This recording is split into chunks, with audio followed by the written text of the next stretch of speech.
Jarvis, drop my needle.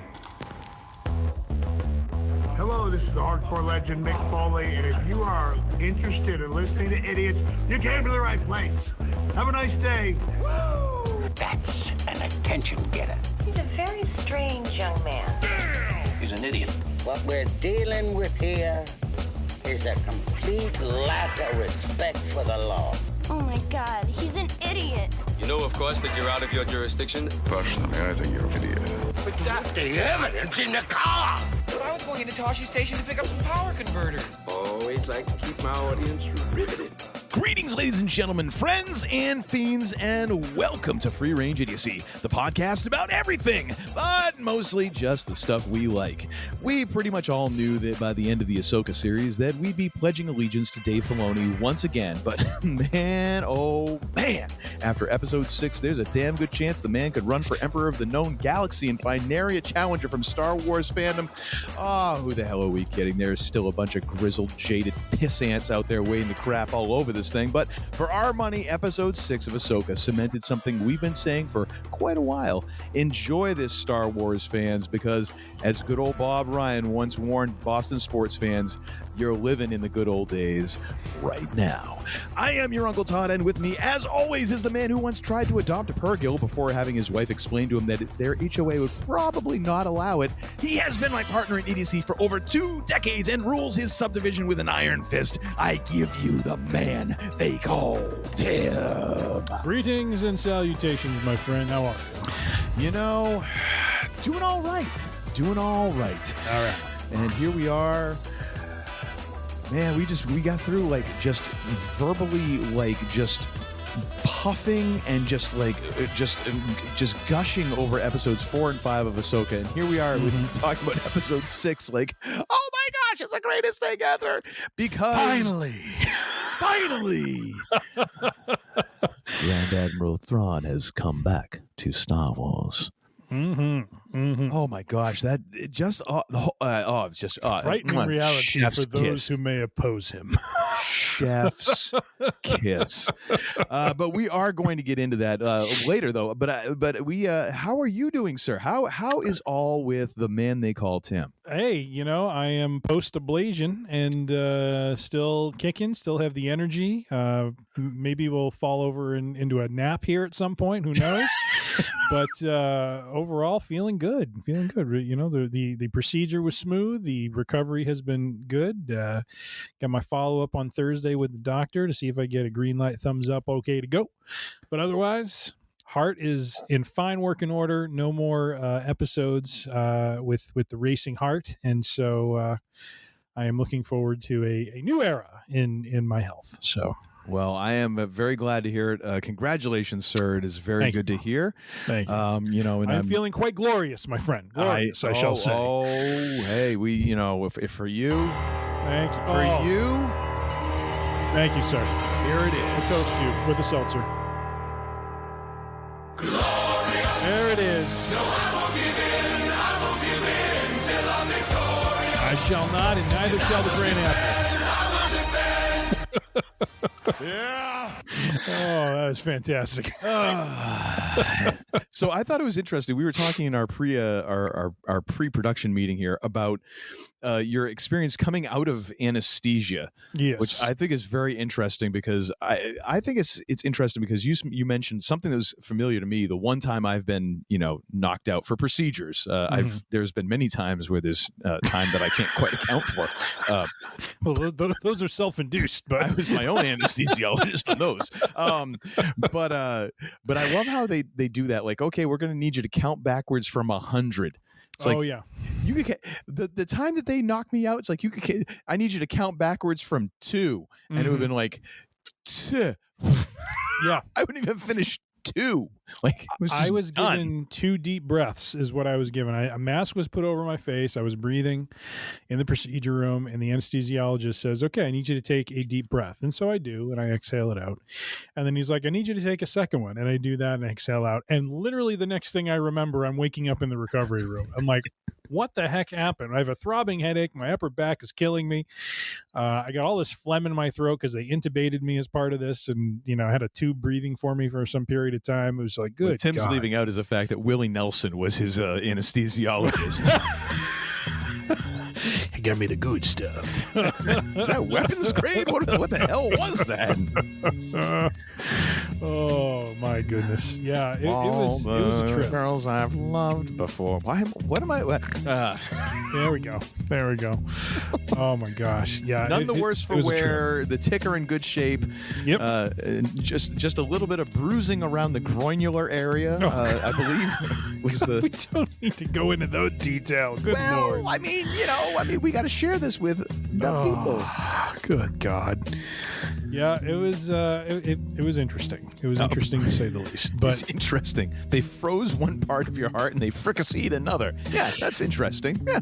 In some ways, it's a bit of a microcosm of Star Wars. I have, on the one side of my heart, Hoth, and the other side, Mustafar. So, very well played. Very well played. I like that. Oh, yes, sir. Oh man. Got the double whammy: the atrial fibrillation, a flutter, elimination. So, there you go. Exactly. So glorious. I feel glorious, and I'm looking forward to, just getting back to normal. Yeah. There it is. All right. Well, before we dive into the main subject at hand, which of course is Ahsoka Episode 6, we're going to dive into some other minor, well, not minor, but smaller tidbit, if you will, bits of geekery, and a little thing we call the Week in Geek, cobbled together by the man they call Tim, him of the Iron Heart. The Week in Geek.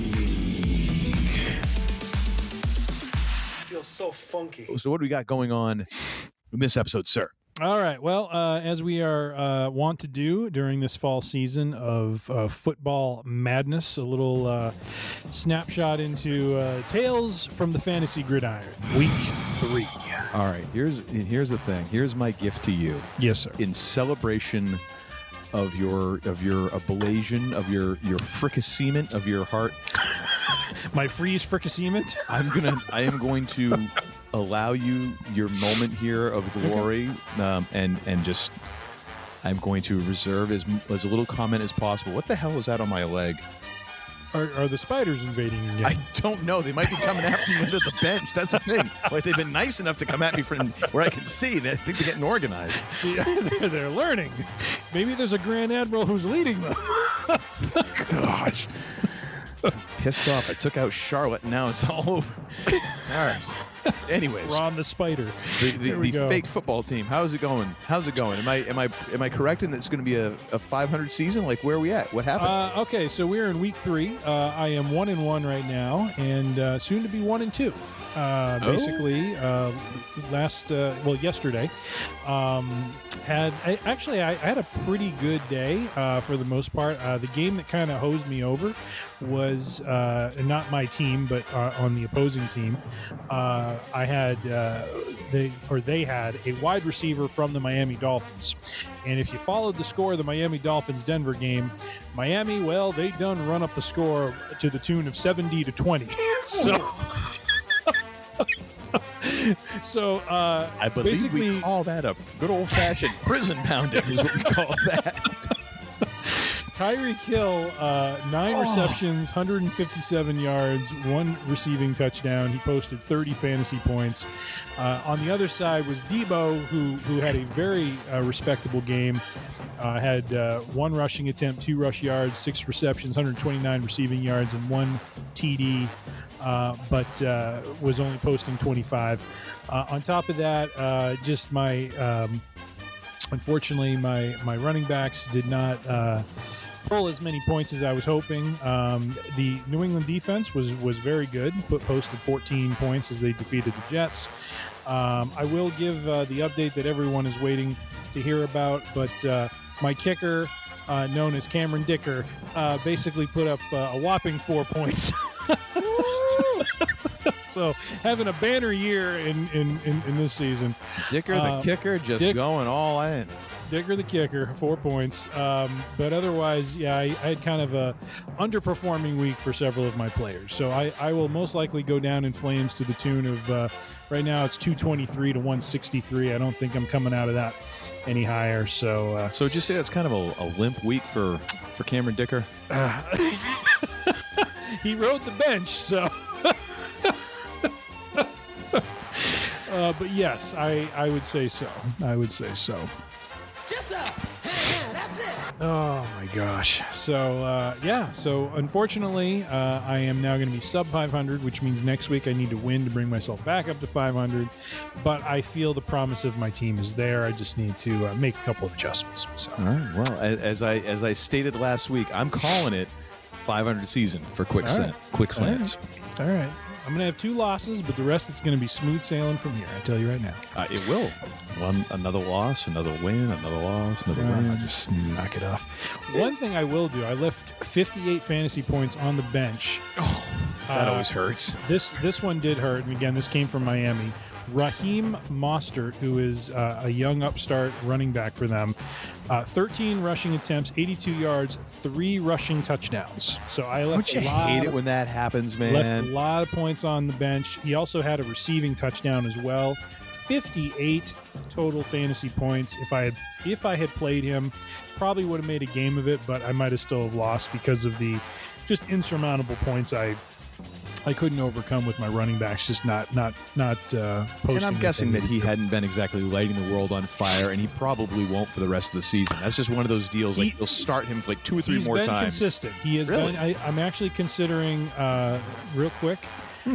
22 fantasy points week 1, so to your point, but here we go. Week 2, 43 fantasy points. Week 3, 58 fantasy points. So he is starting to build some momentum. That's your own damn fault right there. I'm sorry that you did that one to yourself. Hey, I played Derrick Henry, and I played, let's see, right now, I'm not even following the NFL, and right now I know enough that you play anybody who's playing against Denver, because Denver and Chicago apparently are like the twin dumpster fires of the NFL right now. I did have a coworker today because behind me, Uncle Todd can see this. I have a couple baseball hats behind me. One of them is a Patriots hat. One of them is a Red Sox hat. And I had a coworker tease me because he's from Chicago, is down in Dallas. And he's like, what's up with these Patriots hats behind you and stuff? Like where's the Chicago Bears love? What did he say? He said something about I'm sorry, since when have the Bears been worth rooting for? Since 1986? Well, exactly? That's my point, but I made some funny comment because I forgot what he said. It was something like... I'm sorry, my Mike Tomczak game-worn jersey is getting delayed on its way here. I don't remember exactly what he said, but it was something like something related to injury or something like that, and I just made the offhand joke. I said, well, the 6 rings does weigh the hand down a bit, so... After that, he said touche. Yeah. That's a mic drop moment right there. But anyway, so ladies and gentlemen, man, they call Tim, in 5th place right now, having a little bit of struggles. But out of how many teams? We will persevere. 5th place out of 8. 5th place out of 8. Right in the middle of the pack. Yeah, but keep in mind, that's actually 5th out of 7, because isn't there the Flying Dutchman team you got in there? No, these are 8 legit teams, including myself. 8 legit teams. Again, if I was to do a Flying Dutchman-like team, it'd be called Uncle Todd's squad or something like that. So, Uncle Todd don't care. Uncle Todd, come back. But nonetheless, that is where we are with the Fantasy Gridiron. Moving on from there. So getting into our little bit of news items from the interwebs. This one comes courtesy of InsideTheMagic.net. Marvel reportedly cast Jonathan Majors' replacement before the industry strikes, and people may say, "Oh my gosh, who is replacing Jonathan Majors?" Well, as you may know, the man known as Kang, is in a wee bit of trouble. So, yeah, and that's putting it lightly. So him and Ezra Miller are just not doing themselves any favors. No. But apparently, Marvel has been toying with its Fantastic Four casting for months, and as folks are familiar with the Fantastic Four story, Doctor Doom is the big baddie coming out of that story, and so apparently before the strikes happened, there was discussion and potentially an offer made by Marvel to none other than, drumroll please, Josh Hartnett to play the role of Doctor Doom. Well, if you know Josh Hartnett, and I'm looking at a picture of him in this article, doesn't quite strike me as the Doctor Doom sort of guy. I would look at like a Dave Bautista or, someone with a little more menace to them. You know what I mean? Well, I mean, part of it's voice. And part of it is like Dr. Victor Von Doom is kind of a dashing sort of guy who then, things go sideways and, he's a metalhead after that. Yes. But yeah, I mean, hey, we'll see. And where the article goes with this is that there is, some wiggle room for Marvel to play where, they've set up Kang to be the big bad of this multiversal arc. However, in the comics, Doctor Doom does have a role when it comes to the multiverse. And so they could, in theory, kind of treat him like Thanos, where, maybe Kang is more like Ronan the Accuser. And then you actually have Doctor Doom, who is like the Thanos, who's really the big bad, as a way to kind of bring him in and kind of shuffle Jonathan Majors, exit stage right. Yeah. But I don't know. That's a tough one though, man, because I mean, you have Doctor Doom is badass. Don't get me wrong. Mm-hmm. But you've set Kang up as like, oh, he's all over the place and he's this and that and powerful. But I mean, granted, you had Ant-Man kick his ass. So, I mean, you've already taken the piss out of him a little bit. Well, that's where I was going to go. He's already been jobbed out a la Brock Lesnar and John Cena. You know what I mean? Like Cena kicked Lesnar's rear end when he came back with all the fury and anger. And it's like, well, what the heck am I supposed to get interested about this guy for? True. They had to build him back up again. True. Very true. But I don't know. Maybe. I mean, hey, we'll see. Kind of interesting. So we will see if we get a full run with Kang, coming up shortly. We already did the Real and Jabroni around this. We're going to have Loki season 2. Mm-hmm. So we'll see where that takes us. That may give us some hints as to where this multiversal arc is going to go. And I don't know. Will we see Doctor Doom? Will we not? What are your thoughts on Josh Hartnett as kind of the I know you said it's voice, but I mean partially. I mean, it could work. Do you think Doom would be more like a Thanos, where it's mostly CGI rendered and it's really just Hartnett doing the voice kind of thing? I mean, it's gonna be kind of like an Iron Man sort of thing. Like he'll obviously be there doing motion capture and all that, because it's not like the same thing as a Thanos thing where it's obviously a different size and all that. Like Doom is a dude sized, like a regular human sized thing. So I imagine it'll be more like Iron Man, where they'll add the mask and things like that afterwards and go from there. Yeah. I don't know. I mean, quite honestly, has anybody really, when they've been cast, you're like, oh my gosh, it kind of goes back to a little bit like they kind of need to get back to what they were doing earlier in the MCU, where they were just casting people that they thought were going to work and let them get the character.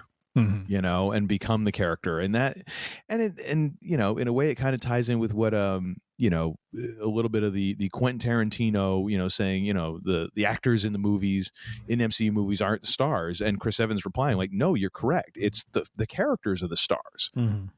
And in a way that's true. Like, you just need to find out who can portray that character the best, almost to more of a degree than in most scripts. Yeah because so many of these characters have such a rich backstory and are so visible and in your face, that it takes a little while before, some of that can be overcome or matched. So I don't know. I mean, hey, give it a try. What's the worst that can happen? It'll suck. Okay.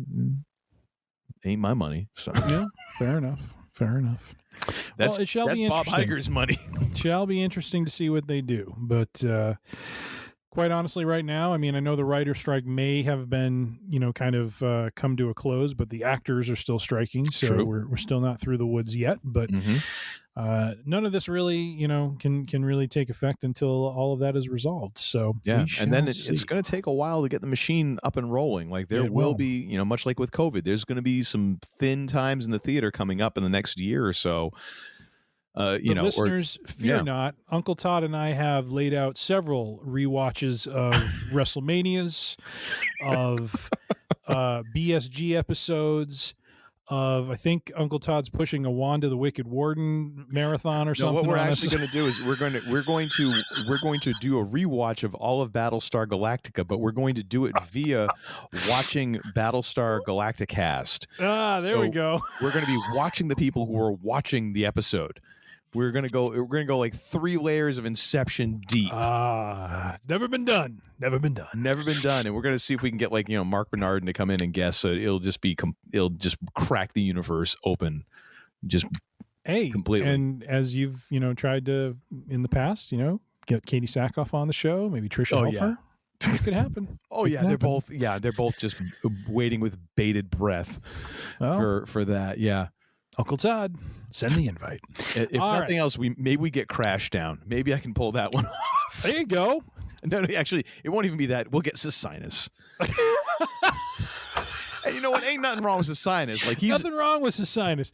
Hey, he's had a lot more screen time on a good TV show than I have. What about friend of our show, Chief? I mean, he did give you he did give you the birthday greeting from last year. You know what? I would step aside my spot on the show and let Chief be the co-host. I'll just sit here and giggle off to the side. I'll become the Robin Quivers of this show in a fracking heartbeat, man. No problem.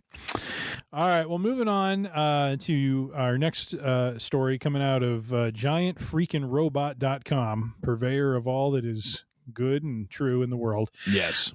We have an exclusive from them from 4 days ago. Hang on, where's our exclusive music? Hang on. This is exclusive breaking news. Oh, man, you're going to make me operate with a funk plan?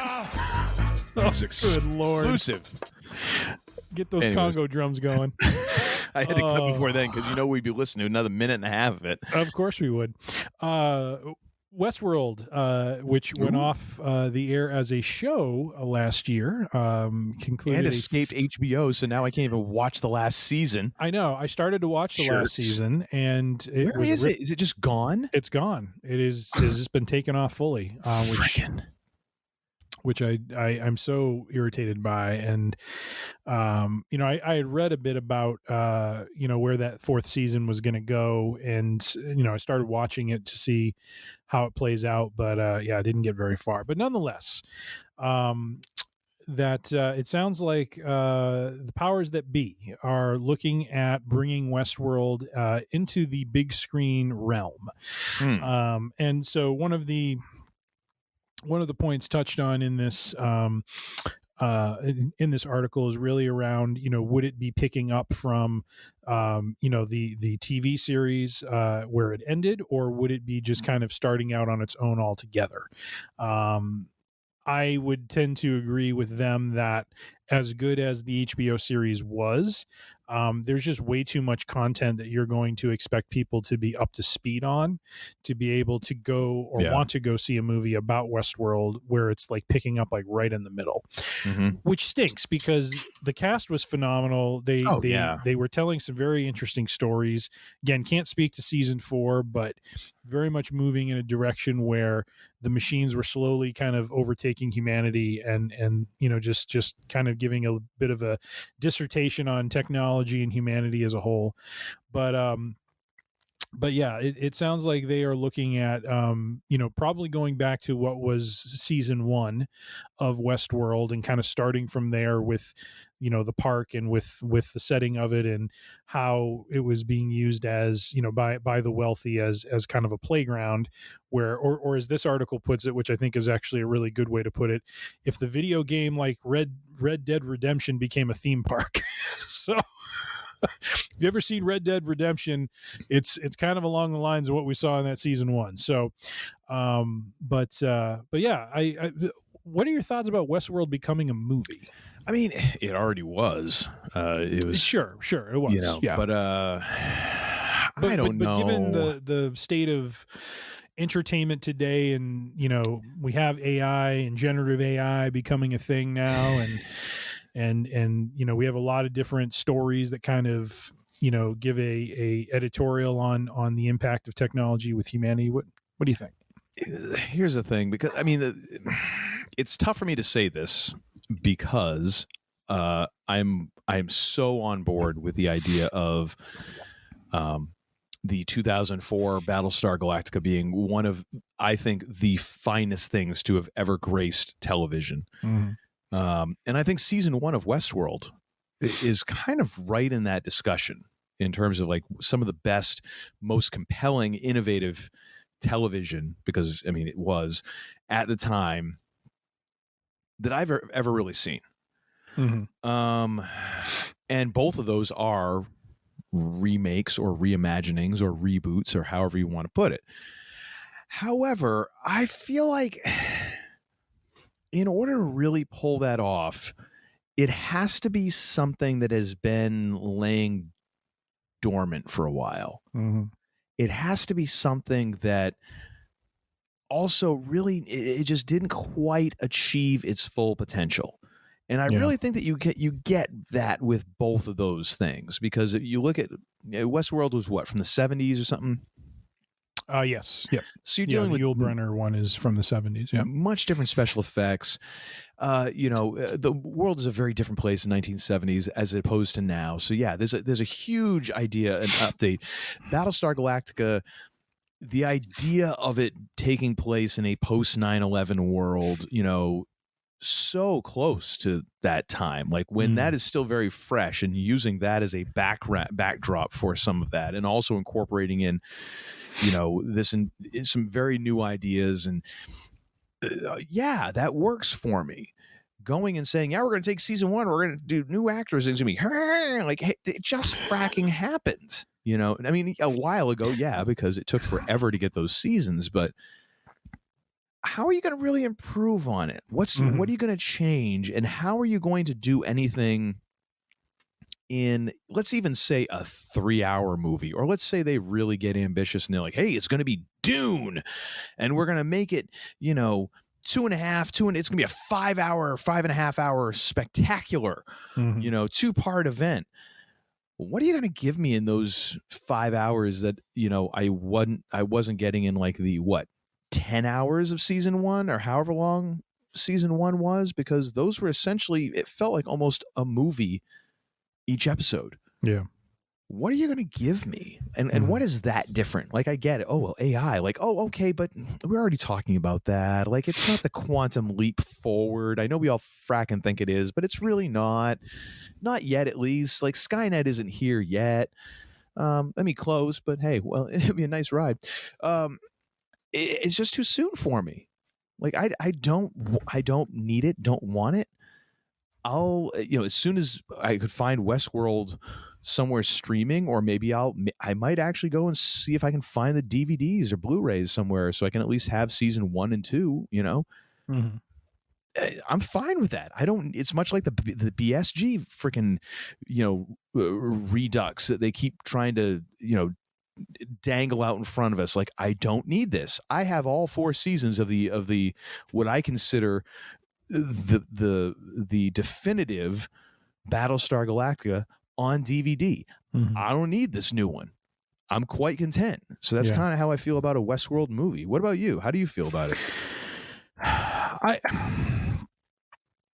don't know. I mean, I agree with you in that I think it needs, I think more time needs to go by before we revisit it. You know what I mean? I think the show did a nice job of taking the concept and, trying to extend it into a different story than what the original film was about, and really trying to, kind of bring some of the themes, from movies like The Matrix in, where, what is reality and what is real, and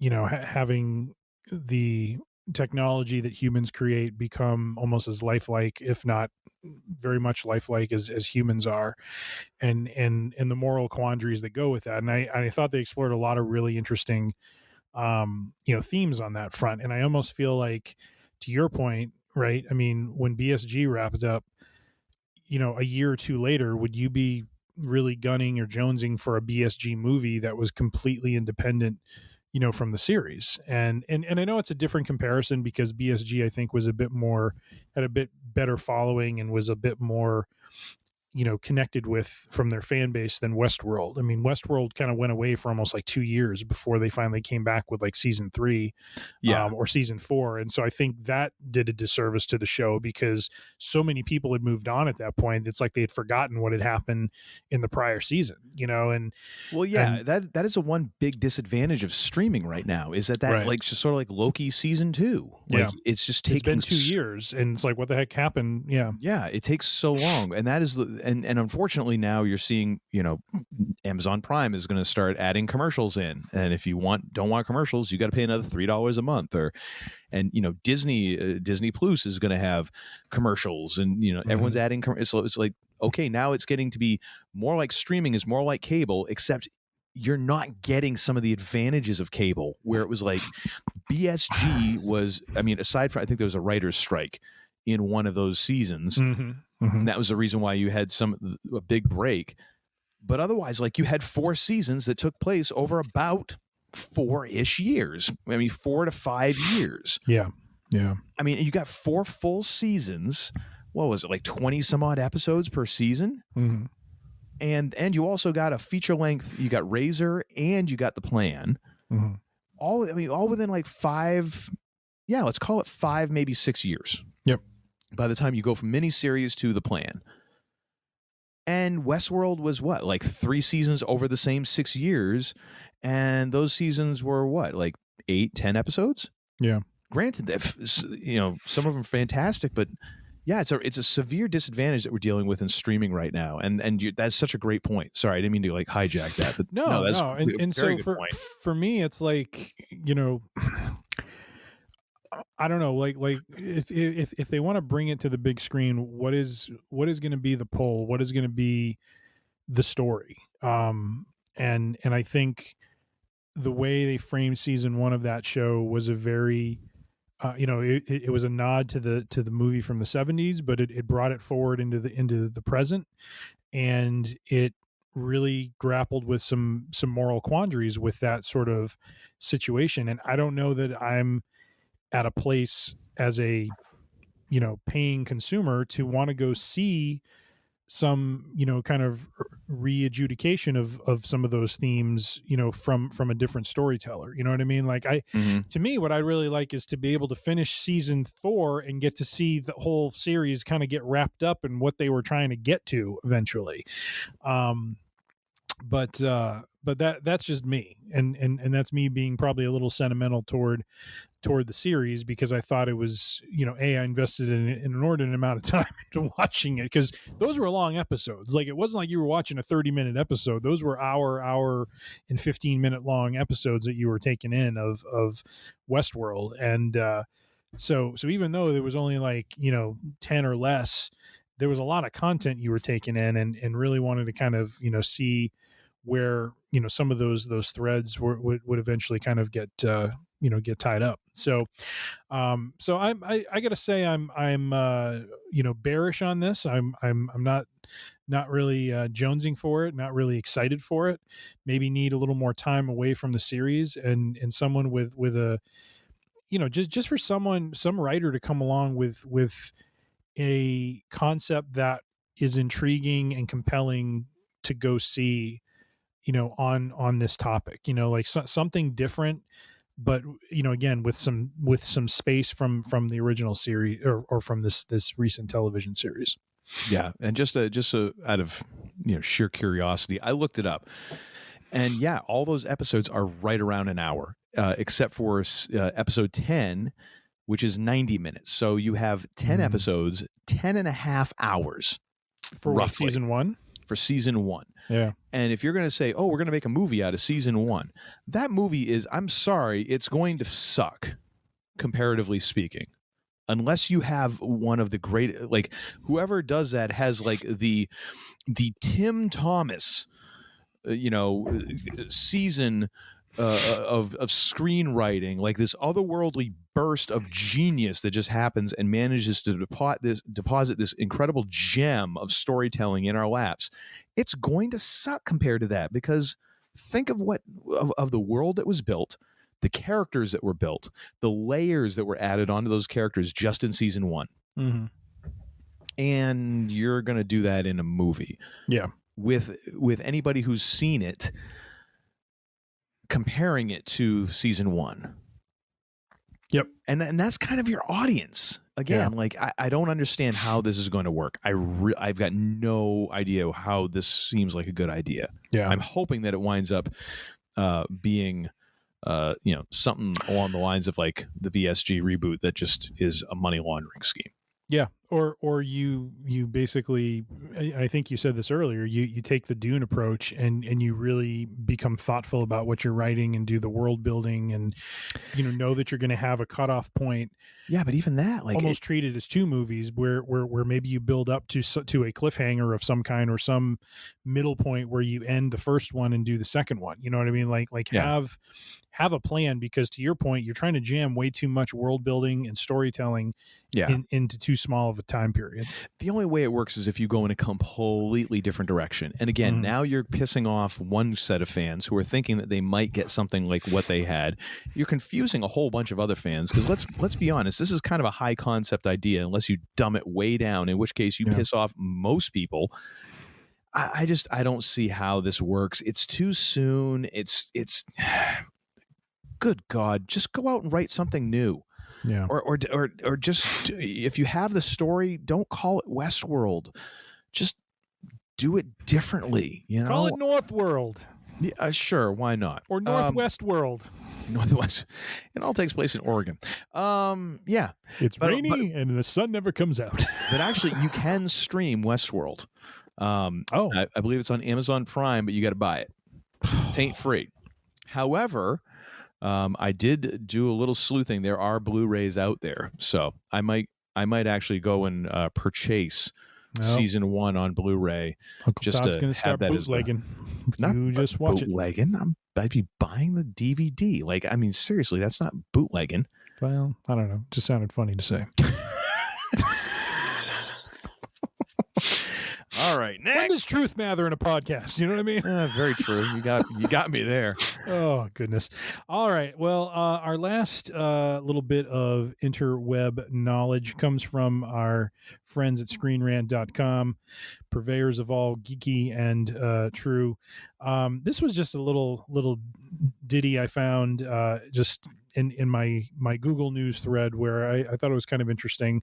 It's an article that looks at the last line of the BSG finale and tries to, kind of put forth a reason behind, if you remember how it ends, it is the head versions of Baltar and Six walking through what looks to be like, let's just say, Times Square in New York City. I'm pretty sure it is New York.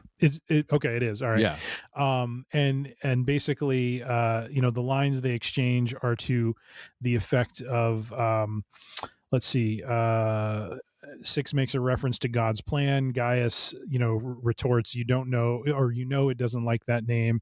Six gives him a stern look, and then Gaius ends the entire series with the line, "Silly me, silly me," and then they walk off into the crowd of people as the series comes to a close.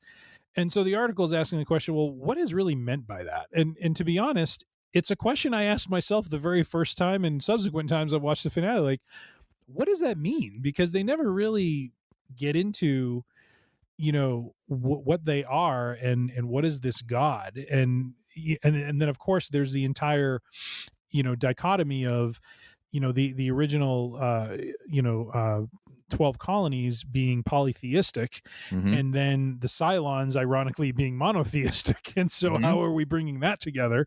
But yeah, so I'll stop there. Your thoughts, Uncle Todd? Did you ever have an interpretation of this, or what was your thoughts? Honestly, I didn't get. For someone who can overthink stuff, I really didn't overthink this one. Yeah. I just kind of let it be what it was, because at some point along the line with BSG, I just kind of came to accept that there are going to be strings that they don't tie up. Yeah. There just is, you know, like they can't tie all this up, and they seem to delight in leaving some of those strings hanging just to see if they wanted to tug on them later throughout the seasons. And I give them credit for tying up as many as they did and managing to work in some stuff. You know, even when you listen to the podcasts or the commentaries where you realize that, you know, Ronald Moore and David Icke were in some ways like kind of going back and rediscovering stuff and then pulling it all together, like the idea of the, you know, the opera house kind of coming back and not necessarily 100% what they had anticipated and all of that. I give them credit for taking it, for being bold and throwing out some ideas and going, well, not sure what that's going to be like. Okay, next. And then managing to go back and kind of harvest some of those. So as it was going along, I was sort of like, all right, everything is not going to be resolved. Yeah. And I was okay with that, which is probably part of the reason why I'm among those people who was like, this is one of the greatest things that's ever been on TV. It was so well done. And because I just accepted that.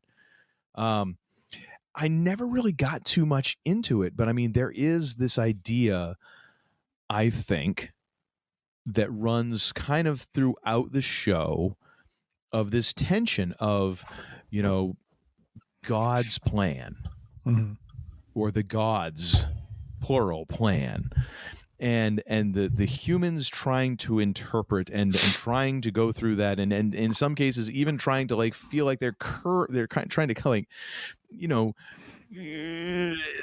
like tilt the machine a little bit to, you know, hey, well, you know, God ain't quite working fast enough, sort of thing. Very reflective of how a lot of people on planet Earth view religion, of, you know, and just that folly of, you know, of trying to understand, you know, that idea of, you know, man makes plans and God laughs. Like you want to make God laugh, tell him what your plan is, you know, that sort of thing. So in a way, I was okay with it being just sort of that being the commentary of that, of tying that together. I was kind of okay with that because I'm like, yeah, that, you know, because when you get right down to it, the way I kind of look at a lot of that stuff is like, yeah, okay, if I'm supposed to understand God, that's way above my pay grade.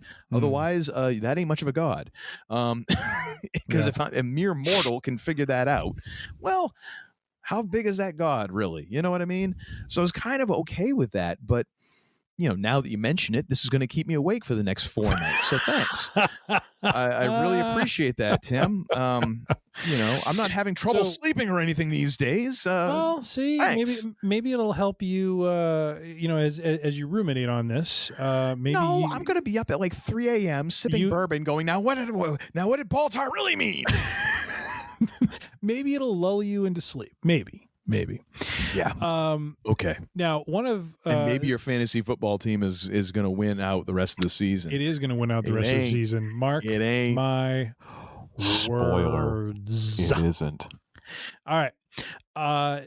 Another possible interpretation this article raises, please. which is kind of, as I've thought about it, the way I have looked at this ending, comes down to, rather than being two angelic beings who are, you know, kind of bantering, that maybe they are collectively the God, and it is two sides of that God's sort of consciousness, where you have six being, you know, kind of one thought process, and you have Baltar being kind of another, you know, two sides of the brain almost.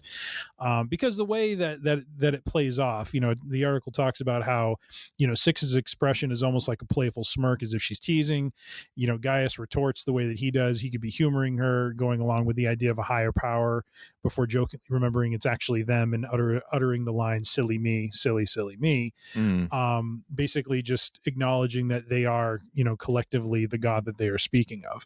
I thought that that has been one way I have thought about it, because when you look at them across the series, there is a coordination happening with them. You know, like they are working with when Six is working with the real Gaius and when Gaius is working with the real Six, there is a coordination happening of what they're trying to get them, to do in some ways. And so, so it seems like kind of an interesting thought that maybe at the end of this, what they're really admitting is that they are the god that has been kind of, driving a driving force behind where the Cylons and the humans have eventually end up, which is this prehistoric version of our Earth, which later becomes, our reality. And so I just thought that was kind of an interesting, confirmation or at least a support of a way that I have thought about it, because it just feels very, very off that way. But that's my thinking. And to further add a layer to that theory, what if we then take it from the binary, the two sides, and we round this thing out to a trinity? Because at the beginning of that final scene, as Head Six and Head Baltar are conversing, I know where whose he's going. shoulder are they reading over? The Godfather. That'd be Ronald D. Moore, the creator of the show. There you go. There you go, sir. I'm just saying. That's just downright glorious, I think. Oh, I think it is. Piano, please. Delay kills me every time. There it is. Just hammered on those keys. I was afraid. I was petrified. Oh, wait, wrong song. This is what they should have played as they walked off, after uttering that line at the end. Not all along the Watchtower. We needed the glorious theme song to close out. All on the Watchtower is so badass. Oh my gosh. There was no other way to close that, really. No other way. One little wrench to throw in this. There apparently those lines were actually cut down from the original finale script. And so in the article, Gaius would say, it doesn't like that name. And then he says, in any case, it would require mankind and all its flaws to learn from its mistakes. And Six would say, stranger things have happened. And Gaius then said, I think I'll take that bet. What are the stakes? And then he would say, silly me, silly me. So when you put it in that context, it's kind of interesting. Like they're having a bit of a discussion on the likelihood that, humanity would learn from its mistakes, which is, one of the primary themes of that show. All this has happened before. All this will happen again. So I found that interesting. That was an original read through of the script, and then they cut it down to just those lines because I don't know if they give a reason here. Let me see. Probably time, I'd imagine. Yeah, mostly. I don't think they're really giving a reason here, but maybe they're looking to make it ambiguous. Yeah. However, the series played with ambiguity on a number of fronts, and so Starbuck. Absolutely. That just hey, how are we gonna? What happens to Starbuck? She just disappears. Say what? Yeah. She just disappears. So you never really say no. Let that cook your noodle for a little while. But however, this whole idea of it being cyclical and all this has happened before and all this will happen again kind of plays into episode 6 and one Balin Skoll, who mentioned the cycle of power going between the the Republic and then the Empire and then that and that. It's kind of interesting. What is this with villains talking to each other and actually creating depth and purpose and meaning in what they're doing? I mean, what is this concept that has been foisted upon us? Oh, no. I'm nervous. Well, ladies and gentlemen, that is your Week in Geek. If you smell what the Rock here we go. Cooking. Main event time. Because finally, we have the live-action debut of Grand Admiral Thrawn. Oh, yes. Goodness gracious. I got to tell you, this episode, holy cow. I was blown away. Well, and before you start, I have to just say, and if you couldn't tell through the texting that I was sending you, I was damn near giddy for this man to watch this episode so we could banter a little bit about this, or for me to say, what do you think if we do an entire episode on this episode? In which case he was like, yeah. So the text was like, I haven't seen it yet. And I think you might have asked me, have you seen it? And then as soon as I mentioned that I've seen it, it was just a stream. It was like a wall of text. It was like bing, bing, bing, bing, bing, bing, bing. I'm like, oh my gosh. Oh, man, I was saving it up. He's been pent up. My gosh. And this when you were recovering too, so you had nothing else to do. I was still a little high on the anesthesia, so I think that might have influenced things a little bit. So I was wondering over some of that. I'm like, wow, that's an interesting theory. I didn't realize there were Oompa Loompas in a galaxy far, far away, but okay. The pink elephant will bring Ezra home.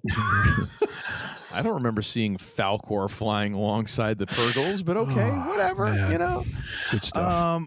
My gosh, dude. Yeah, such a great episode. How about you? I mean, first of all, the open of this. Yes. The open of it and the back and forth between Ahsoka and Huyang.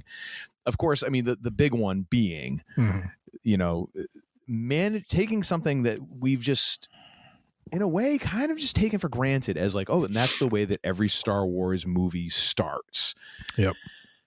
And then tying it into yes, but this is also how they would tell the younglings stories in the Jedi Temple. Like, that is just such a deft little thing that is such a great little detail that I'm like, this is a dude who cares so much about this. Mm-hmm. Like to an unreasonable, like maybe to an unhealthy degree, Yeah. Kind of makes you wonder if Dave Filoni has any other interests besides Star Wars. Makes me feel a little nervous for him. Probably not. He's all in on this, man. But man, that entire opening scene too of just like, Rosario Dawson just acting her ass off in that and managing to go back and forth and kind of posing those questions of like, I wasn't there to help her get the right answer. Mm-hmm. And this idea of like, maybe this isn't what's right, it's what's necessary and all it kind of posing a bunch of big questions. And then that's all you get of Ahsoka. Yeah. For the entire episode. But it sets the table so well. It does. So well. And a thought I've had as I've been, going over and processing this episode, I've rewatched the Thrawn pieces probably about 10 times now. Rewatched probably the first half of the episode just before we recorded. But one thing that kind of stood out to me as I watched that intro for about the third or fourth time is the exchange about Sabine's choice. And it really got me thinking how there's a lot of similarities to the choice that she made to kind of go forward with going with Balin and with Elsbeth, to Luke in The Empire Strikes Back, deciding to go and save his friends when he has his vision. And when he sees what can be the only outcome, and so I like that exchange that she and Huyang had, where it is this discussion of, was she fated to make that choice, or was it the only choice that she saw that she could make, or was it a choice that she made simply for herself? Because that very much mirrors a lot of what Luke did, and we all know what happened when Luke did that is that one of the gang suffered because of it. And so what I'm wondering is... two of them too, because, Well, fair enough. Fair enough. But are we, in a way, heading toward that sort of Empire Strikes Back kind of ending where there is going to be a cost that comes with finding Ezra? There is, they have found Ezra. Now, if you want to go super dark, I think it would be ridiculous and almost, well, I don't want to say it would be the wrong thing to do, but how crazy would it be if the cost is Ezra's life? You know what I mean? Like she makes the journey, she gets reunited with him, she wants to bring him back, something happens, because there is going to be most likely a face-off with Balin and Shin Hati, right? Mm-hmm. Or so does Ezra pay the price with his life, or is the cost going to come from Ahsoka? Because I feel like where this is going is this is going to be about Sabine's journey, and does Sabine have to suffer some loss, such as the loss of her master, to finally get to a place of where her master was trying to take her to, and really understand what open her mind to really trying to understand like what she needs to learn and how she needs to be. I don't know. But I'm also the guy that wanted Ant-Man to get jobbed out to Kang, and that didn't happen. So you just want everyone to die in all these movies. Hey, I want some steaks, baby. I want some. Well, you always want steaks. Good God, that isn't obvious at this point. I walked into that one. little blue cheese crust, little gorgonzola crust. Oh my gosh, it's beautiful. Don't make me hungry right now. I'm trying not to eat late at night. Anyways, I'm hoping some wild mushrooms on the side. See, I don't like mushrooms, so I'm good with that. Okay, all right.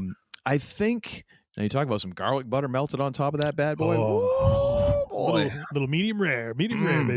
Oh, I'm not a medium rare sort of guy. Medium. All I right. can't do the medium. I got to have it cooked to like at least it's not like gonna crawl off the plate. You know what I mean?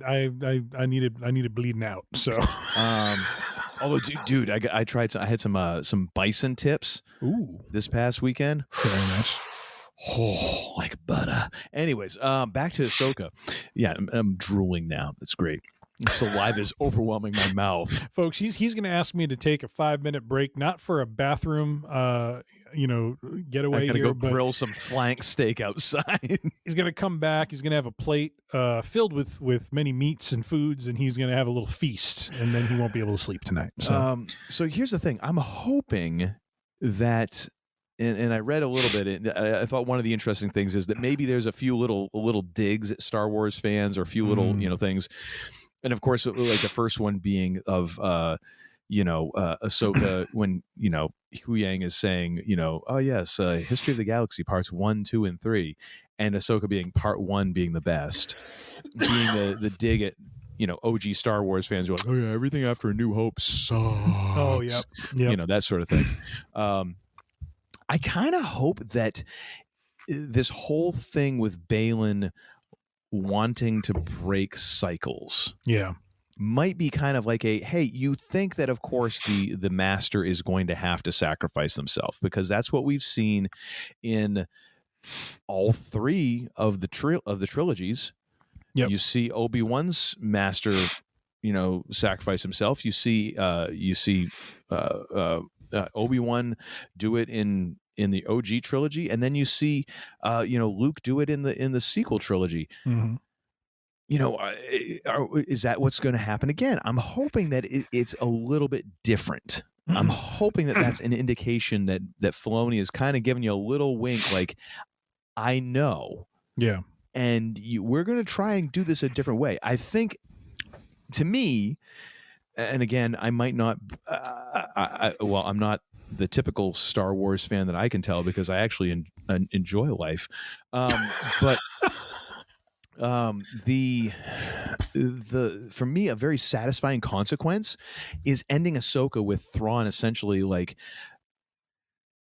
almost having this shadow, like almost reconnecting with enough remnants of the Empire to now be an enormous threat, like showing up and almost like having some sort of stamp on the situation, like now Thrawn is in control definitively, and the Republic is like shaking, and that what are we going to do? How are we going to counter this? We can't, that sort of thing. To me, especially if you're then looking at this stretching further out into movies, into maybe other streaming service, other shows or whatever, that's perfectly acceptable. Like, you don't have to necessarily kill one of these characters. You could have something happen to one of them where, there's a loss of confidence. Maybe Ezra can't believe what, or I don't know. I mean, there's a way that you could make that happen without someone necessarily having to have that now traditional blood sacrifice that we see in every Star Wars. Save that for later, maybe. you know, but I don't necessarily think that, to me, I would be very satisfied with that, of just, hey, Thrawn is in control and oh crap, now what do we do? Sort of thing. To me, that's a huge stake, because I mean, we just in so far of what we've seen of Thrawn, like, he's terrifying. Even if you don't know like the entire backstory of Thrawn, you see this guy, you're like, oh, this is not someone to be taken lightly. Yeah. You know, instantly. Yep. That's my opinion. Agreed. I'll talk a little bit more about the portrayal of Thrawn in a moment. Just as, and not that I'm trying to restrict us to just a pure, you know, retelling of the episode as it aired in sequence, but I did want to get your thoughts just to exit out of the intro here. I thought it was interesting. We had a different view of hyperspace. So we have like intergalactic hyperspace, and I got this from reading an article. I didn't think of it this way, but extra galactic hyperspace now, as you jump from galaxy to galaxy. I thought it was a nice touch to do that, because to treat it as the huge would be a little bit like kind of short selling the impact of it, you know. Balin, I think in episode 4, when they're trying to figure out the coordinates, I love how he has that line to Morgan Elsbeth where he's like, these better be pretty darn accurate, because if we're wrong, we're going to end up in the void, and that isn't a place we need to end up in. It doesn't sound like it's very pleasant. So no, so, I think that was such a great idea, and it's such a nice touch. That absolutely it does make you go, oh, this is different. You know, again, it sets some stakes for what's happening, because it's not as simple as I'm going from this system to this system. Like, if we get lost, there's going to be actual consequences for this. And and so I like how there's an added bit of danger, you know, that comes with this sort of, you know, traversal, and it's not something that's, you know, taken lightly. And so, and it's not something that anyone can, it's not something that can be readily done by just anybody. Yes. I like that, because I mean, we talk about, you know, again, going back to BSG, like, they made a series of jumps, and that idea of like going way out past the red line, and, you know, and doing a series of jumps to get, like, they could still do that. It wasn't like it was beyond them. It was just going to take a long ass time. Yeah.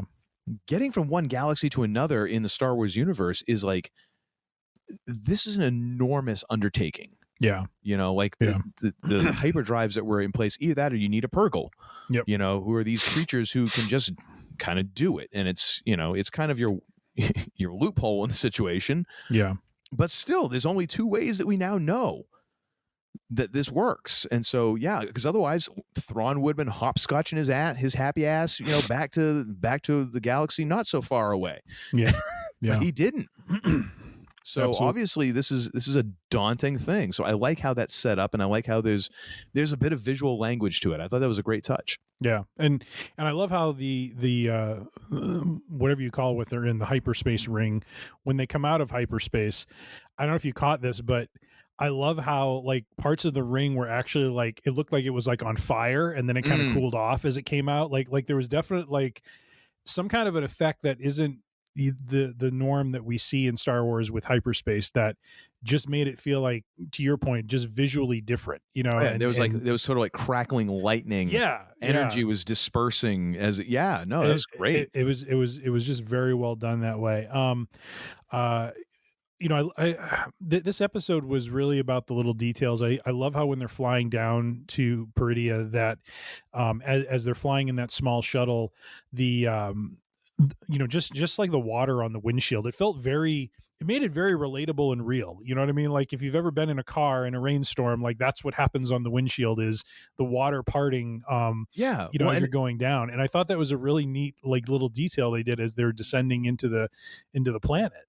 Because it's always been, and we mentioned this in Mando too, when the time that he was coming into the water planet there, and we got the Apollo 13 moment of like, oh my gosh, this is going badly, because it was always just taken for granted, like, you come out of hyperspace and you just glide down to the planet and you land. Like it's not something like, we know on our planet it's a big deal to go from space to atmosphere, right? And I get it why you don't make that a big deal in Star Wars, because I mean, otherwise that's like wasting time. So when they actually show some of the difficulty or some of the treacherousness or, of that, it kind of stands out. And you're right. It added to that, like, ooh, we really don't know where we're going. Yeah. Not really, even though this is like this woman's, home world ish. She ain't never been there. Yeah. She don't know. Yep. She didn't grow up there. So it's like it adds that layer of mystery and that kind of like there's a bit of trepidation for everyone who isn't Elsbeth there. Yeah. and the droid, because the droid's just like, oh well, whatever. So it does. It adds more tension. Yeah. Yep. And those little things like showing the weather and stuff like that. That's so totally. So they land, they come upon the Great Mothers, who are apparently some highfalutin witches on this planet who are apparently looking to get off with Thrawn as kind Sorry, of, what? Well, they're looking to get off the planet. Oh, okay. Just checking. Oh. I just wanted to establish what we were talking about, Uncle sir. Todd. Dude, I've been up late. I've running on less sleep than normal. I just wanted to make sure I heard you correctly, sir. I think you need some steak is what you need, sir. Believe me, I would take some right now after you sat there and talked about it. Little mashed potatoes, some tater tots. I got tater tots upstairs too, and I'm gonna be eating it at like 11 o'clock tonight. Little cheese and ketchup drizzle on those tater tots. Oh no! I got Chick-fil-A sauce, baby. Oh, very nice. Oh yeah, tater Uncle tots. Todd does it right. Sauce. Get some cheese on those, because hey, who cares about cholesterol? At this point, just have your doctor write a script for a statin or something like that. You're good Actually, to go. the thing is, I've got some chili that I made yesterday, so I could put that. I get a nice bed chili of tots. Yes. Oh, very nice. Yeah. Let the chili flow through you. Yes, do it. Do it. All right. So we actually did get an answer to something we kind of talked about a few episodes ago, which is, how exactly, if Morgan Elsbeth is on this journey to get to this point, how did she get prompted to do this? We were trying to figure out was, for a while we thought Marek, who was this, kind of this masked assassin, was like really Ezra, who was sent back by Thrawn. Turns out he was really like the Brooklyn Brawler. Yeah, I mean that or the some Iron sort of Mike Sharp of the Star Wars universe. With the forearm. I love how you and I did the exact same thing when we talked about Iron Mike Sharp. It wasn't just raising the forearm, but it was the because he was always so vociferous in the ring like I think that. he had some phlegm he was trying to work up. That's really what it was. Gosh. His normal speaking voice was like, and furthermore, and so forth. But yes, it was the 80s. It was you could still smoke indoors. But we found out that the Great Mothers apparently communicated to Morgan Elsbeth through visions, through a dream, about what was kind of going on when they first encounter them. And so I thought that was a nice detail there to kind of help close the loop, if you will, to say, how on earth did this even materialize for Thrawn? Because he, as we find out, is clearly stuck and is not exactly in great shape either. We'll get to how they all look. Are we talking about Thrawn in particular? Because Thrawn's got himself he got a little soft around the middle. He ain't as thin and trim as he was in Rebels the last time we saw him in animation. I saw him and I'm like, oh, somebody's been eating well still, though. One second. I have to pull this up because... Eating some of them notey things that they're under the shells. Like, oh, yeah, yes, bring me 2 of those medium rare with the garlic sauce.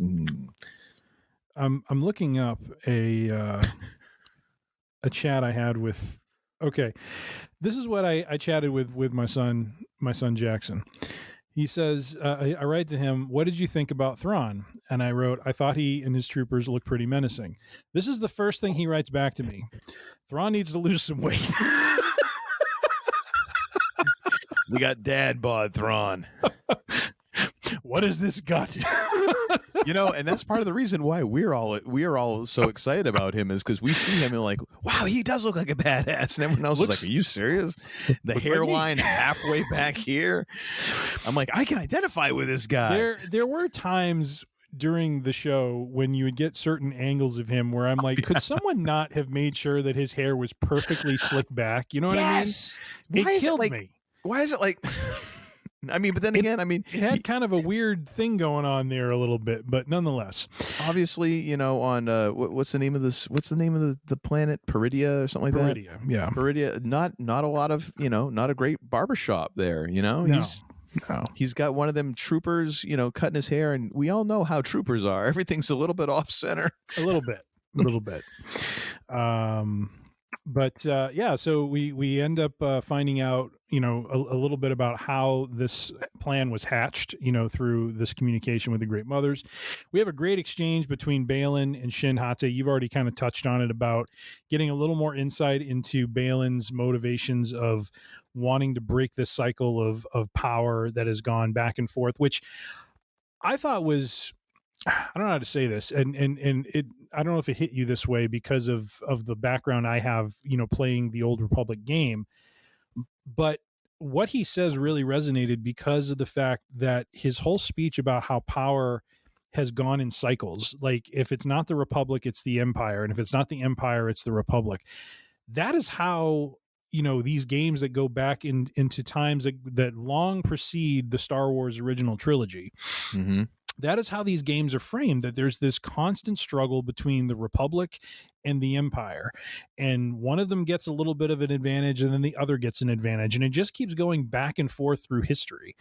You know, we happen to come in the original trilogy during the time of the Republic, where the Jedi had a presence that allowed peace to be kept for, you know, I think Obi-Wan says for 1,000, you know, generations or something like that. You know, there was a long period of peace, and yet it still ended up falling at some point, you know, with you know, at the hands of Palpatine. And so I thought it was, again, when we talk about details, I thought it was great that in his description or his discussion with his apprentice, he talks about that, because that is true in this universe. There has been this constant cycle of power grab and power loss. And now we understand he's trying to strive for something that breaks that cycle. But the question is, okay, how are you, like, you know, your next question goes to, okay, I understand where he wants to go, but how are you going to get there? Mm-hmm. Like, how does the beginning look? How does breaking that cycle look exactly? Because there has to be some order, right? There has to be something that brings order to the galaxy. And what does that look like? So it just really, I really appreciate how they spent some time, not only with the two of them on that discussion, but even later on when they're pursuing, you know, Sabine. They have a further discussion about the Jedi, and it gets into like, I love how he gets into this terminology of Bakken Jedi and how they're, you know, how Ezra's different and that sort of thing. And so just, again, great attention to detail, deepens the lore, deepens him as a character. Knowing the fact that this poor man passes away in our reality, I'm just like, man, not that I want them to kill his character off, but for just to do service to him as a character, I really hope he doesn't persist on, because I don't know if anyone can fill his shoes after this. Ray Stevenson has just knocked it out of the park as Balin. Yeah. Holy moly. Well, two things with that. So the first being, I don't think he necessarily says anything about there being order, which I almost wonder. I wonder if he's like looking at it in more of a chaotic sense, you know, where he's not striving for power, because I mean, he's looking for power, but it's what he wants that power to do. Yeah. Yeah. Like, are we heading in almost like a Thanos sort of direction, or, you know, one of these things where it's like, I just want the whole thing to burn, you know, that sort of thing.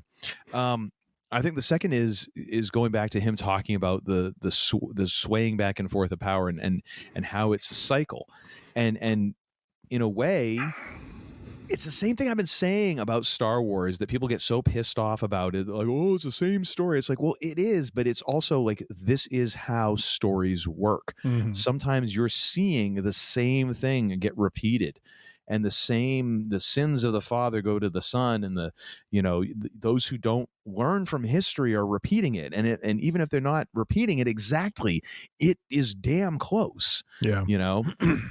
And I think there's a bit of commentary there too. And it's a little bit of self-awareness. Now, what I find interesting here is, granted, we're at episode 6 here, and there's also been many whispers of how do you fix the sequel trilogy and all of those things. there is a definitive off ramp that is being kind of like, it's not really there, but it's almost like you're kind of getting it. You're seeing a little shadow of it on the map somewhere. Like, are they heading in a direction of taking a hard exit off of this and doing what I think is ludicrous, and what is essentially taking 7, 8, and 9 out of canon, and almost like saying, "Oh no, that was a fever dream by Luke, and now this is the direction that everything is going in," or something. Yeah, I did even see that, and part of me is almost wondering, is Filoni doing that just to mess with people? I kind of hope he is. But I thought that was interesting. Like, there is this idea of like, I'm going to break the cycle, and how does that work? And is this some way that they're going to try and tweak some of the events that happen in the sequel trilogy into more of the direction that they want to go? I don't know. I mean, quite honestly, I don't like the idea at its face, but right now, Filoni, and if you tell me that Filoni and Favreau are going to run with this thing, gosh, I'm so tempted to be like, all right, whatever. Yeah. You know, but well, I think something you said was interesting. I hadn't thought of it when you talk about the beginning is he looking to do some sort of mass reset, you know, like you said, like the Thanos sort of thing, like the entire concept of Thanos wiping out half of civilization was more resource oriented, but his past self, who comes into the future in Endgame, has a more, dark plan, which is, I'm just going to wipe all of life out and restart. Well, finding out that his first plan doesn't work. Right. When his first plan doesn't work, like wipe everything out so that no one remembers what once was. And so, again, it goes back to the question of what is this power? Like he seems to believe something is on this planet or is in this galaxy that he can latch onto to kind of do this. And so what is that exactly? It's not him just going to a new galaxy, because the problems in the other one are still going to happen. So what is this beginning he's looking for exactly? And that to me is very interesting, because I've read some articles that talk about, even pulling in some really far out, lore kind of stuff that would probably blow some people's minds a little bit, because it takes, Star Wars into more of kind of a fantasy realm than it already was in. But I don't know. It's just an interesting dynamic. I just appreciate too that they're putting, and I made a joke about this earlier, but I love that they're putting time into characters like this. Like, this doesn't happen all the time in these stories we get, like even in Mando season 3, like we didn't get a lot of investment in, Giancarlo's character, Esposito's character. I mean, he comes back, they have a fight, he gets defeated, his clones are destroyed. I mean, it's just like it just was like way too easy, you know what I mean? Or just didn't carry any weight, because there wasn't time really spent with that character. It was just his character is very simple and very one-dimensional. He's power hungry, and he's going to do what he wants to do to, kind of bring the Empire back in his own way, but there's really nothing more to him other than that. So to have the master apprentice, who are not light side, members, but are more either in the gray area or more to the dark side, have those moments together, I think is really interesting. It's not Ahsoka and Sabine. It's these other two that we've just been introduced to. And I feel like they have a much deeper relationship, at least that we can connect to, than what we've seen from Ahsoka and Sabine, even though, we do have the Rebels, kind of background there. So very true. So interesting. Yep. All right. Well, we've been skirting around. Oh, yes, sir. I got to pause for a bathroom break, and I want to say goodnight to Kaylin. So he says a bathroom break. It's steak. He's going to get some steak, some tater tots, some chili. Yeah, That's what he's doing. I don't have that much time. All right.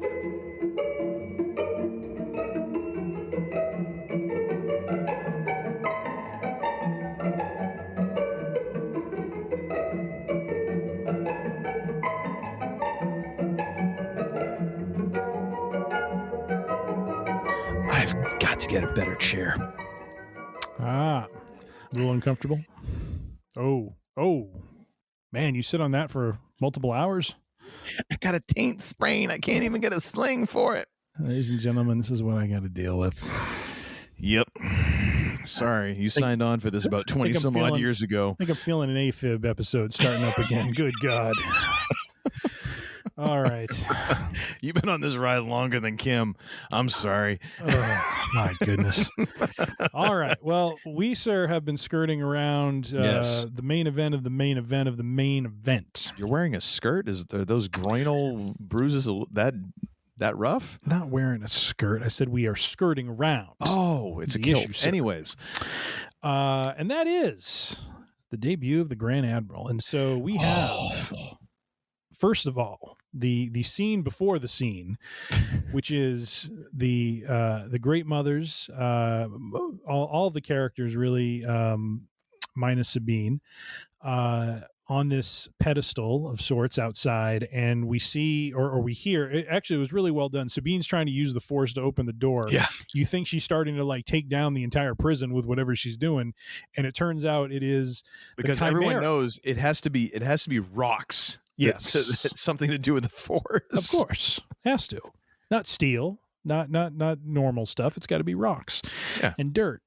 And so things start shaking, and she kind of looks around, and sure enough, it is the rumbling of an Imperial Star Destroyer known. Oh my gosh! And the reveal. The way that instead of like just like the way that they kind of came up, and then the Star Destroyer is revealed like as you pan up, that is just cruising right straight forward. Oh my gosh, gorgeous cinematography. What was the Steven Spielberg movie last year that was like a biography that he did? Trying to think. Hold on, let me find it. I do not know. I'm looking for the Fabelmans. Okay, there's this great scene at the end of the Fabelmans because it's really about him up to the point where he kind of enters into the movie industry, and he has this run-in with who the heck is it?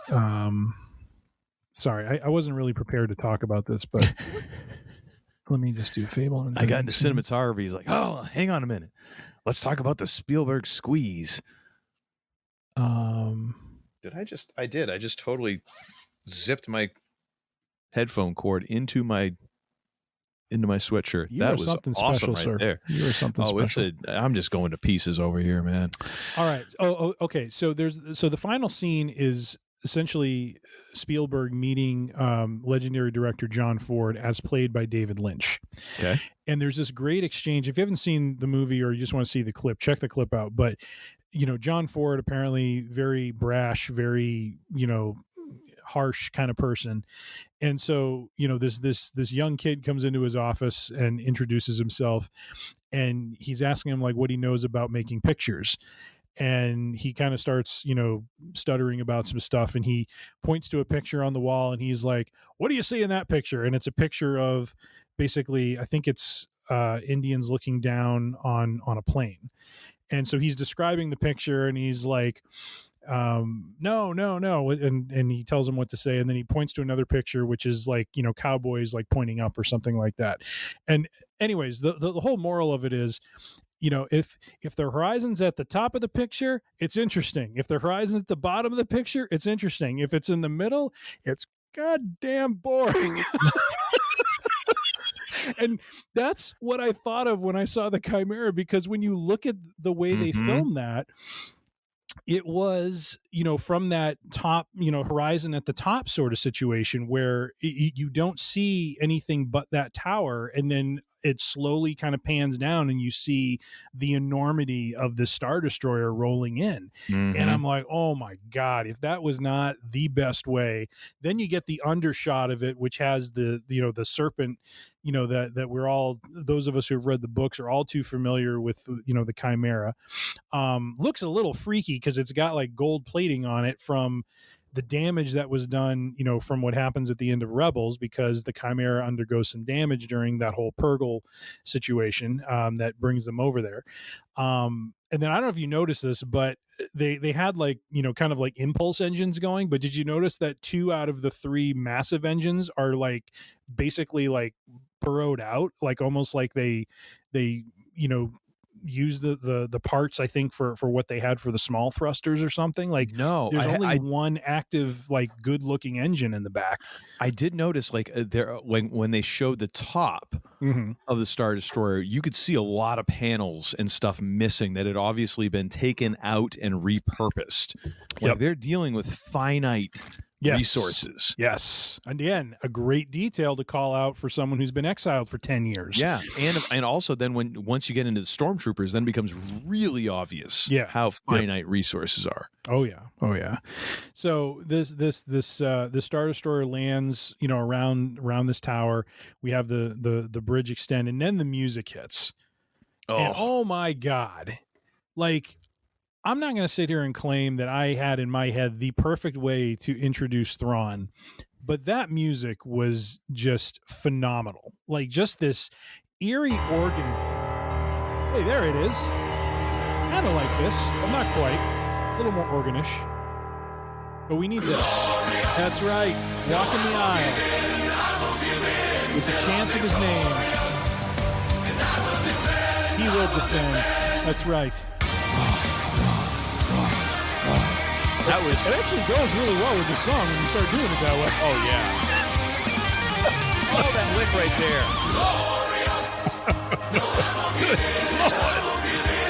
there. Walking the aisle. Anyways, but no, everything about that. There is a very creepy undertone. Like, there is a bit of there's a bit of Apocalypse Now. Yes. Like, in some ways, like, Thrawn is Colonel Kurtz. Yep. And he'd been up the river a long ass time. And those people who are up the river with him, the ones who are still there, they are true believers at this point. Like, they are ready to whatever. Well, and it kind of goes back to the, almost the foreboding music for the opening crawl of episode 1 of Ahsoka, where we had the red lettering. It was very, kind of concerning sounding music. Now, this music was probably more so. I mean, it was definitely setting the tone of what had been built up to be a major force to be reckoned with in the Star Wars universe. And I love how the music builds it up.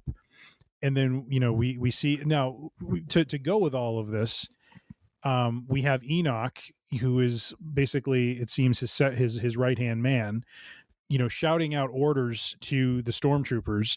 But that whole scene where the back of his helmet is to the audience, and then he turns and looks. And honest to God, I had a total throwback to Gladiator, the movie, because there was a gladiator who wore a flip-up mask. I forget who it was, but he fought Maximus in battle in the Colosseum. And it was just a decorative thing he was doing. It almost had like a tear coming down it, but it was like that. And to see that transposed onto a stormtrooper helmet was freaky. Oh, to me. Like, it was very like, oh, well, and this is serious stuff here.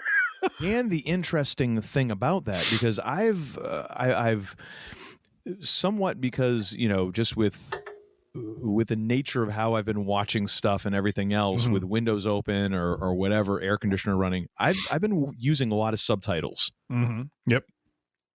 When they first are showing Enoch, it says Enoch giving orders, or Enoch talking in alien language. Yes. Who is Enoch? Because he sounds way different than any stormtrooper we've come across before. Well, I want to go back to prior, like, episodes 2 or 3 where we hear Merrick speak, because I think there's a lot of similarities to Merrick, and because he sounded very digital the way he was talking. And he turns out to be, I don't know what to call him, if he was undead, if he was some sort of zombie soldier, but he went to dust as soon as Ahsoka put a lightsaber through him. Yeah. So is Enoch made up of the same, like I feel like, was Merrick kind of a harbinger of what we're about to see, which is, you have Enoch, and then when you look at all these stormtroopers who are wearing the busted up armor, it's all dirty. They look like they've been living through hell, and they're all wrapped up in some way, shape, or form with this sort of, I don't know if it's a cloth or what it is, that is related to the Great Mothers, which Merrick had, his entire armor was that color.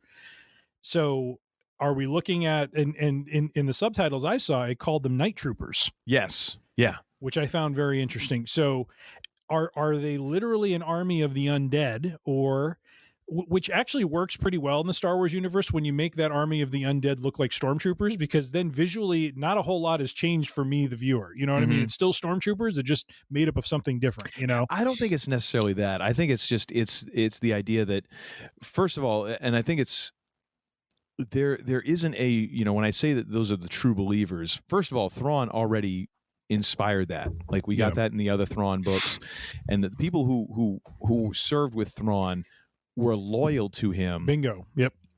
To an unnerving degree, not out of fear, but out of genuine loyalty for him, because he was not like the other Imperial officers. He was not wasteful of people's lives. He was careful, and there was an expectation that, yes, you should not disappoint me, but however, I am not going to take every single failure as something punishable by death. I'm not that weak and arrogant.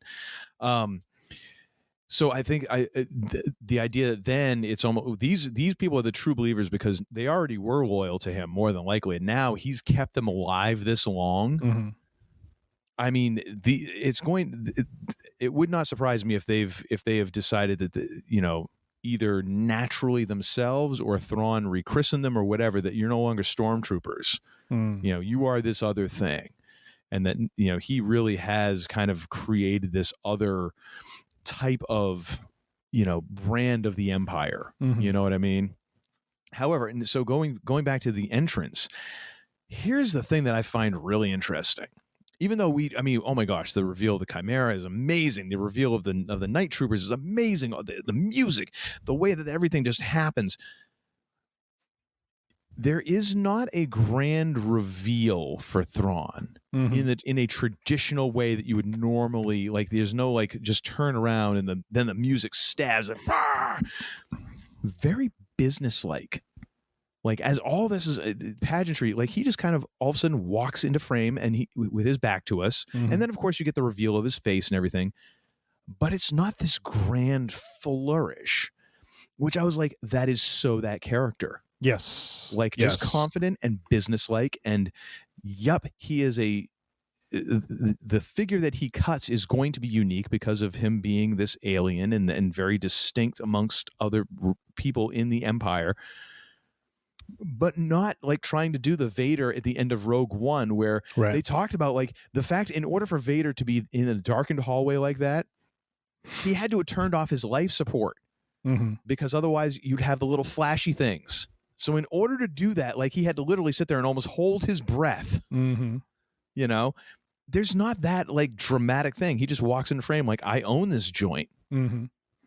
With his soldiers behind him. And when he comes in, to your point, it doesn't crescendo with the music.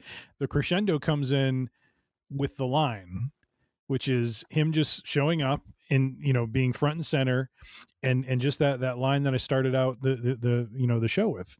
What was once a dream is now a frightening reality for those who choose to oppose us.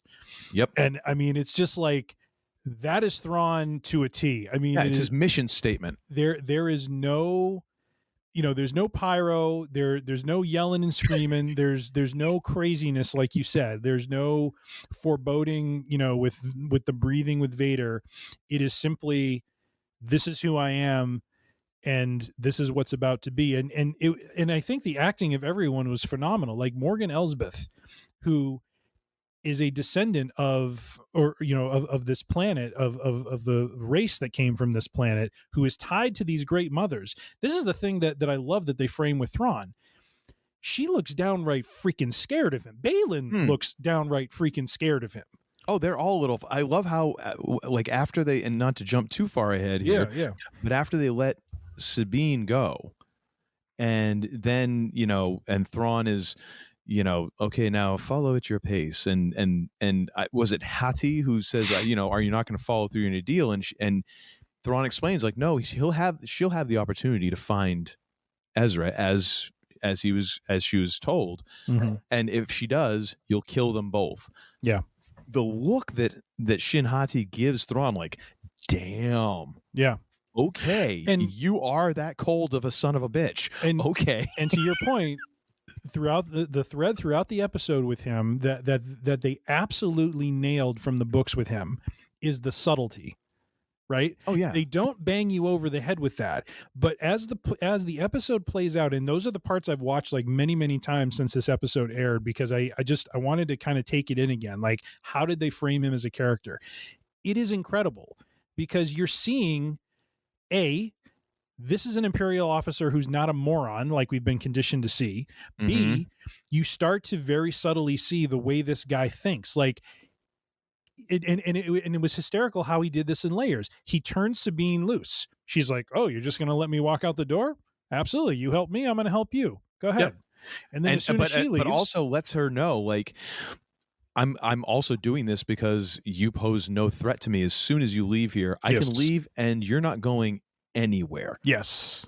Yep. So he's not even being exceptionally deceptive. No, he's basically stating the situation, which is the situation. Yeah. Then that exchange you're talking about with Baylan and Shin, you know, that whole back and forth about, well, wait a minute, he's like, no, she's going to have the opportunity to find Ezra.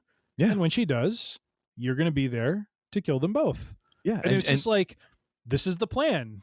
Bishop to, you know, your knights, you know. Well, and very much like in Pirates in the first Pirates of the Caribbean movies, and you have oh my gosh, Barbossa. Yeah, you know, you have the character like wants to have parlay, and you'll stop, you know, hostilities on Port Royal and turn and never leave and never come back, and he's like, okay, and she's like, well, I want to go. He's like, that was not part of the deal. You know, and all of a sudden now you realize, like, oh, this guy's clever. Yeah. In this way, it's sort of the same thing with Thrawn, except he's just doing it in a much less colorful, over the top way. But like, you know, almost like it's CM Punk, man. Tell me when I'm telling lies, right? And he ain't like, nope. He's adhering exactly to that because he's a bad guy, but he's also kind of an honorable, upfront bad guy because he's just that damn smart that he doesn't have to be deceptive in a lying, scheming, you know, mustache twisting sort of villain way. Like, he's like, no, I'll just outthink you. Thanks. I mean, he distills the situation down to its core tenets, and you know, so like, let's jump ahead to the next scene after that, which is he's just alone with Morgan Elsbeth. You know, they're kind of looking at the map, and Enoch comes in and says, should we send you know support for you know Shin and Baylan? And he says 2 squads. And Elsbeth says, why don't you send more? And he that's where you get a sense that pause. Oh, like, oh, he's just like, what? Numbers have dwindled. Yeah. 2 squads will be enough. Almost like, I will explain this to you once. Yes. and the fact that he then goes into, again, here's the core tenets of the situation. Our objective is to leave this galaxy. Yeah. If they're dead or if they're stranded here, we're leaving the galaxy. Yeah. It's just like, I mean, tell me an Imperial outside of Vader and maybe Palpatine who thought like that. I mean, we just don't see that, or we've never seen that from an officer in these movies and in these shows. And it is so refreshing to see a guy who you can already see subtly is thinking 5 steps ahead of everyone. And I mean, just, I loved it. It was such a great way to take the character off the page, put him live in living color in front of us, and manifest the things that we were kind of thinking as we read about him. You know, like him just being this strategic, genius where he's just outthinking everyone because everyone around him is like either emotional or just not thinking as many steps ahead as he is. And Sabine said a great when he goes to her and says, you basically made a decision of the fate of your galaxy on this one belief. And she says, you wouldn't understand. And he correctly says, no, I don't, because I don't believe, like, she's very emotional and he is not. And that but is at the same time, in that moment, and this is again like the nice layering that they're doing, and it's also nice that they're giving this to the guy, who voiced this character, who obviously put a lot of legwork into understanding the character. There's a moment of him kind of going, I should probably think about this. Like he's fair. acknowledging it, and he's also going, there's a little something there that made me You're go, right. especially Yeah. the second time I watched it, I'm like, Yep. he's acknowledging that might be a blind spot. And he's probably going to go and try and correct that. Yep. You know, and the same with when they say, you know, there's a Jedi coming. Mm-hmm. And Thrawn now he's concerned because, he's in a very weak position. That is unwelcome news. Yeah, which was a great way to put it. But he knows he's in a weak position. He knows that he can't more than likely deal with a Jedi at this point. I mean, he knows he probably could. He's got 2, Jedi there, but he's also got Sabine and Ezra running around. He's like, there's too much going on here. I don't like this. So he, instead of just doing the normal, Imperial thing of like, just destroy the space whale when it gets here. No, he's like, first of all, I need to know everything about her, this and this and this and this. I want to know all the information. And then it's like, and if a whale shows up, destroy it. However, I'm not counting on that being them just showing up and going, ta-da! Yeah. Probably not going to happen. But in case they're that dumb, go ahead and shoot it. Yep. Just don't even bother me. I'll be eating lunch. Let me know when we can have the space calamari from the whale afterwards. Yep. But then I'll be studying all this. It's again so good. It is. How they're portraying this. Well, and in that scene too, where he goes through, I want to know everything about her. And I love, prior to that, when he says, well, I thought your mercenary dispatched with her, and Morgan Elsbeth was like, well, he said he would. And he goes back to the fact, well, he was once a Jedi, so we now must regard him as flawed. So like the way they played that whole sequence out, again, beautifully and perfectly frames how this character thinks. He has now taken Balin as a chess piece on the board and designated him as something. All right. This is someone I cannot trust or I cannot put full faith in. Second of all, she's coming here. We're going to assume that Ahsoka is coming here until information tells us otherwise. So now you're already seeing how he doesn't possess the ego and the arrogance that you saw from I can't think of Esposito's character from Mando, but his character or other Imperials like him, where they just want to assume that the problem has been dealt with and they're going to move forward according to plan. Well, instead, he again acknowledges the situation on the chessboard until he gets information that changes the way the board is currently structured. And that is how Thrawn works. You know what I mean? Like, that's what I love about it. They perfectly captured him. Yeah. And the thing is, like, I'm trying to speed look up because I should know it's Moff Gideon. Thank you. I think Moff Gideon is somewhere between like 90%, like 95, 98% of the Imperial officers we've seen thus far in Star Wars and Thrawn. He's definitely not as dumb and emotional and impulsive as most of the Imperials we've seen. Season 1 Gideon, yes. Season 1 Gideon, yes. Even Season 3 Gideon, I disagree. Even heading into season 3, he's letting the arrogance you can see the arrogance starting to take over, and I think that I felt like that played out through that he let the idea that, well, I have dark troopers and I can do this and that, so therefore he let his ego take over, and it's an example of that. But I feel like he's somewhere in between. He's not nearly as incompetent as most of the chuckleheads we've seen who make like Schultz from Hogan's Heroes look like a tactical genius. Make him look like Rommel on the plains of Africa. It's like, no, he's not that dumb. But no, I mean, so far, again, Thrawn is in a class by himself. And I find it interesting also that he's like, I need to know, her history and this and that, her master. And the second time I watched it, I'm like, aha, we do have book number 2 of the Thrawn trilogy. Bingo. Of, the buddy cop story, which ain't that old. And I believe that that was being written at the time when, kind of Rebels is happening. So I'm wondering if we're going to do we get a little background there? Like, are we going to get another Hayden Christensen appearance? And do we get a Thrawn throwback? Like, do we get a Thrawn back? I don't know. Yeah. very interesting stuff for sure. It is. But yeah, Thrawn lived up to it. It was like 12 out of 10. Holy moly.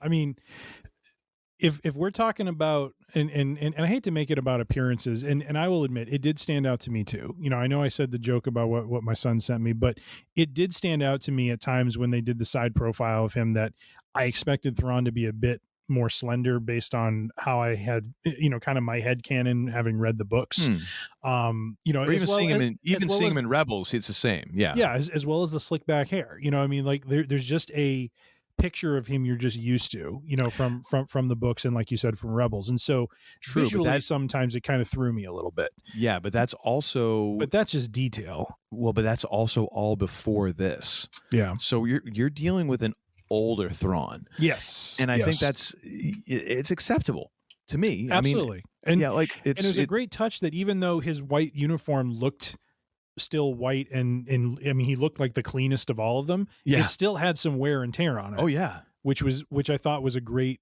you know, nice little detail. 10 years in exile with no ability to reproduce any of the materials. It's like, yeah, that would happen. Yeah.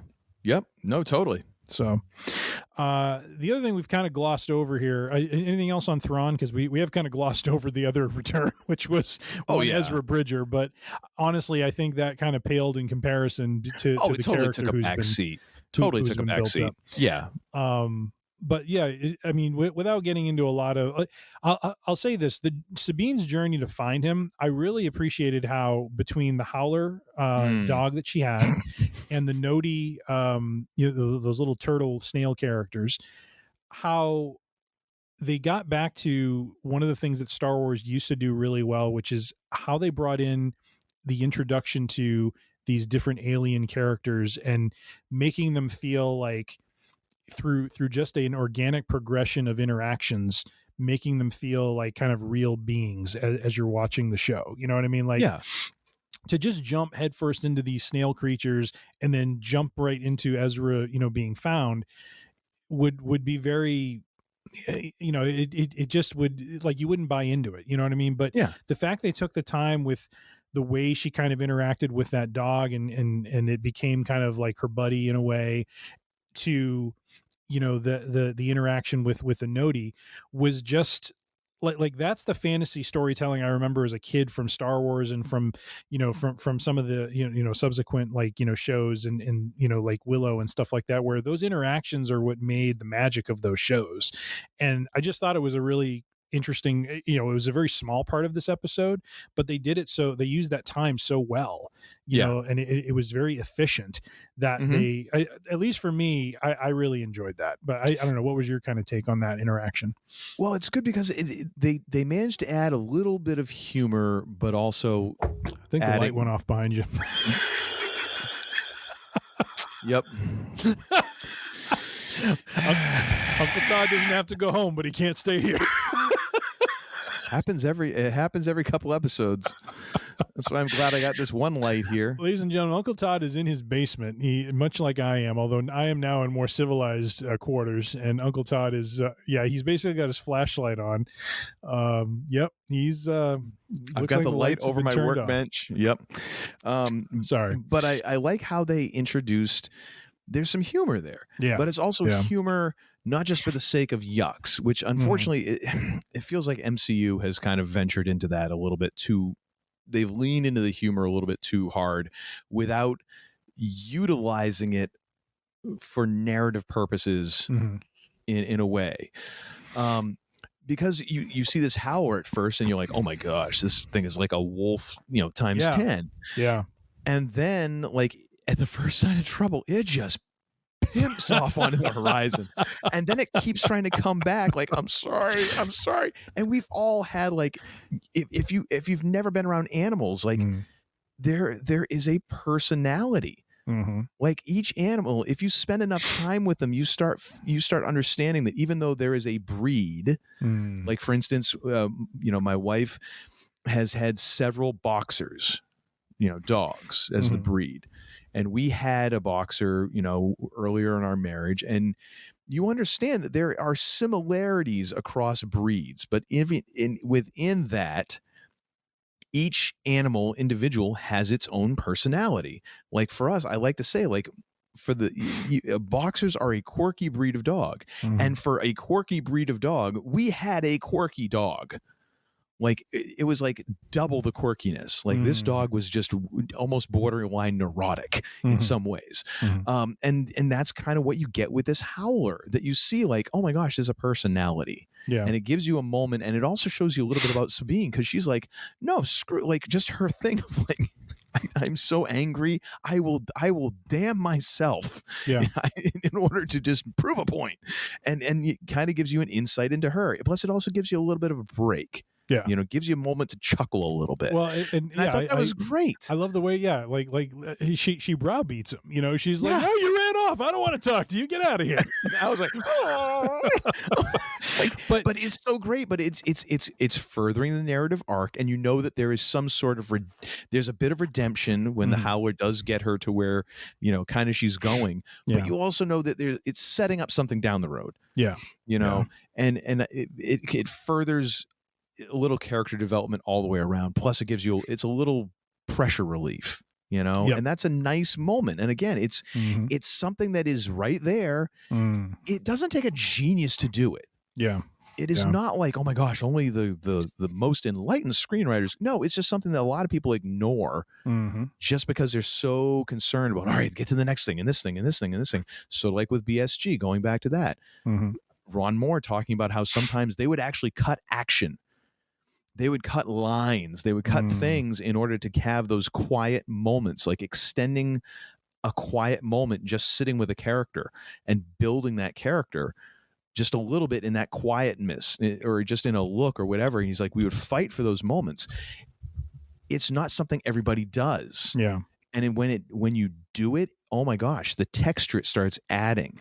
And it does, I think it registers with viewers. Like you start to understand, like, I'm in good hands here. Yeah. Like this person, whoever, the people who are guiding this show really care. You know, it's not just slapped together. Yeah. Yeah. I guess the best way to frame it is I really felt like there was an Ewok-like feel to those interactions Sabine had, both with the Howler and with the Noti. You know, like it felt very Princess Leia. Oh, the Noti, especially of Ewok, going around the village and all that. Absolutely. Like, almost a little too much, but it worked. I don't feel like it was excruciatingly derivative. I felt like it had its own feel to it, but I just liked the way, you know, the texture and the tone of it just felt very much in that vein, which made it like comfort viewing in a way, because it's like, as much as Return of the Jedi gets maligned because of elements of the Ewoks taking down the Empire, the way they introduced them was really well done. And I thought this episode kind of exemplified that, even like I said, though it was a very small part of the episode. Yeah. You know, the whole exchange between Sabine and Ezra, you know, Ezra's revelation. I think they handled Ezra's comeback the right way. I mean, like, let's be honest, right? Even though there's been 4 seasons of Rebels, and I'm sure there's fans of the show Rebels, who are people most looking forward to seeing in live action, Ezra or Thrawn? Well, I'd argue it was Thrawn, and they put the emphasis in the right spot. Yeah, well, it's one of those deals where even though they're 1A and 1B, one's still got to be A, one's still got to be B. You got to figure, like, who you going to give the time to, right? And I think it's totally the right call to introduce the villain, to like really give him all that moment, because it introduces menace. You got to have the menace first. Okay, now, you know, what comes next? You know, sort of like, I mean, hell, in A New Hope, we see Vader. You know, you see the Empire gunning for Princess Leia's ship before you ever get a hint of Luke. Yep. I mean, how long does it take Luke to show up in the story? You know, we get more time. We get more time with 3PO and R2D2 with robots than until we finally get to the hero. Yep. So it totally makes sense, and it totally makes sense that, you know, because that, you know, Ezra always, you know, there was a bit of Ezra in Rebels that was trying to be too cool for school. You know, so it kind of makes sense. Yeah. And I like the reunion. I did like how it wasn't like there was relief there was genuine, like, it was genuine friendship. Like, it didn't feel like there was this huge romantic tension that they're trying to build there. Like, maybe that comes down later or something.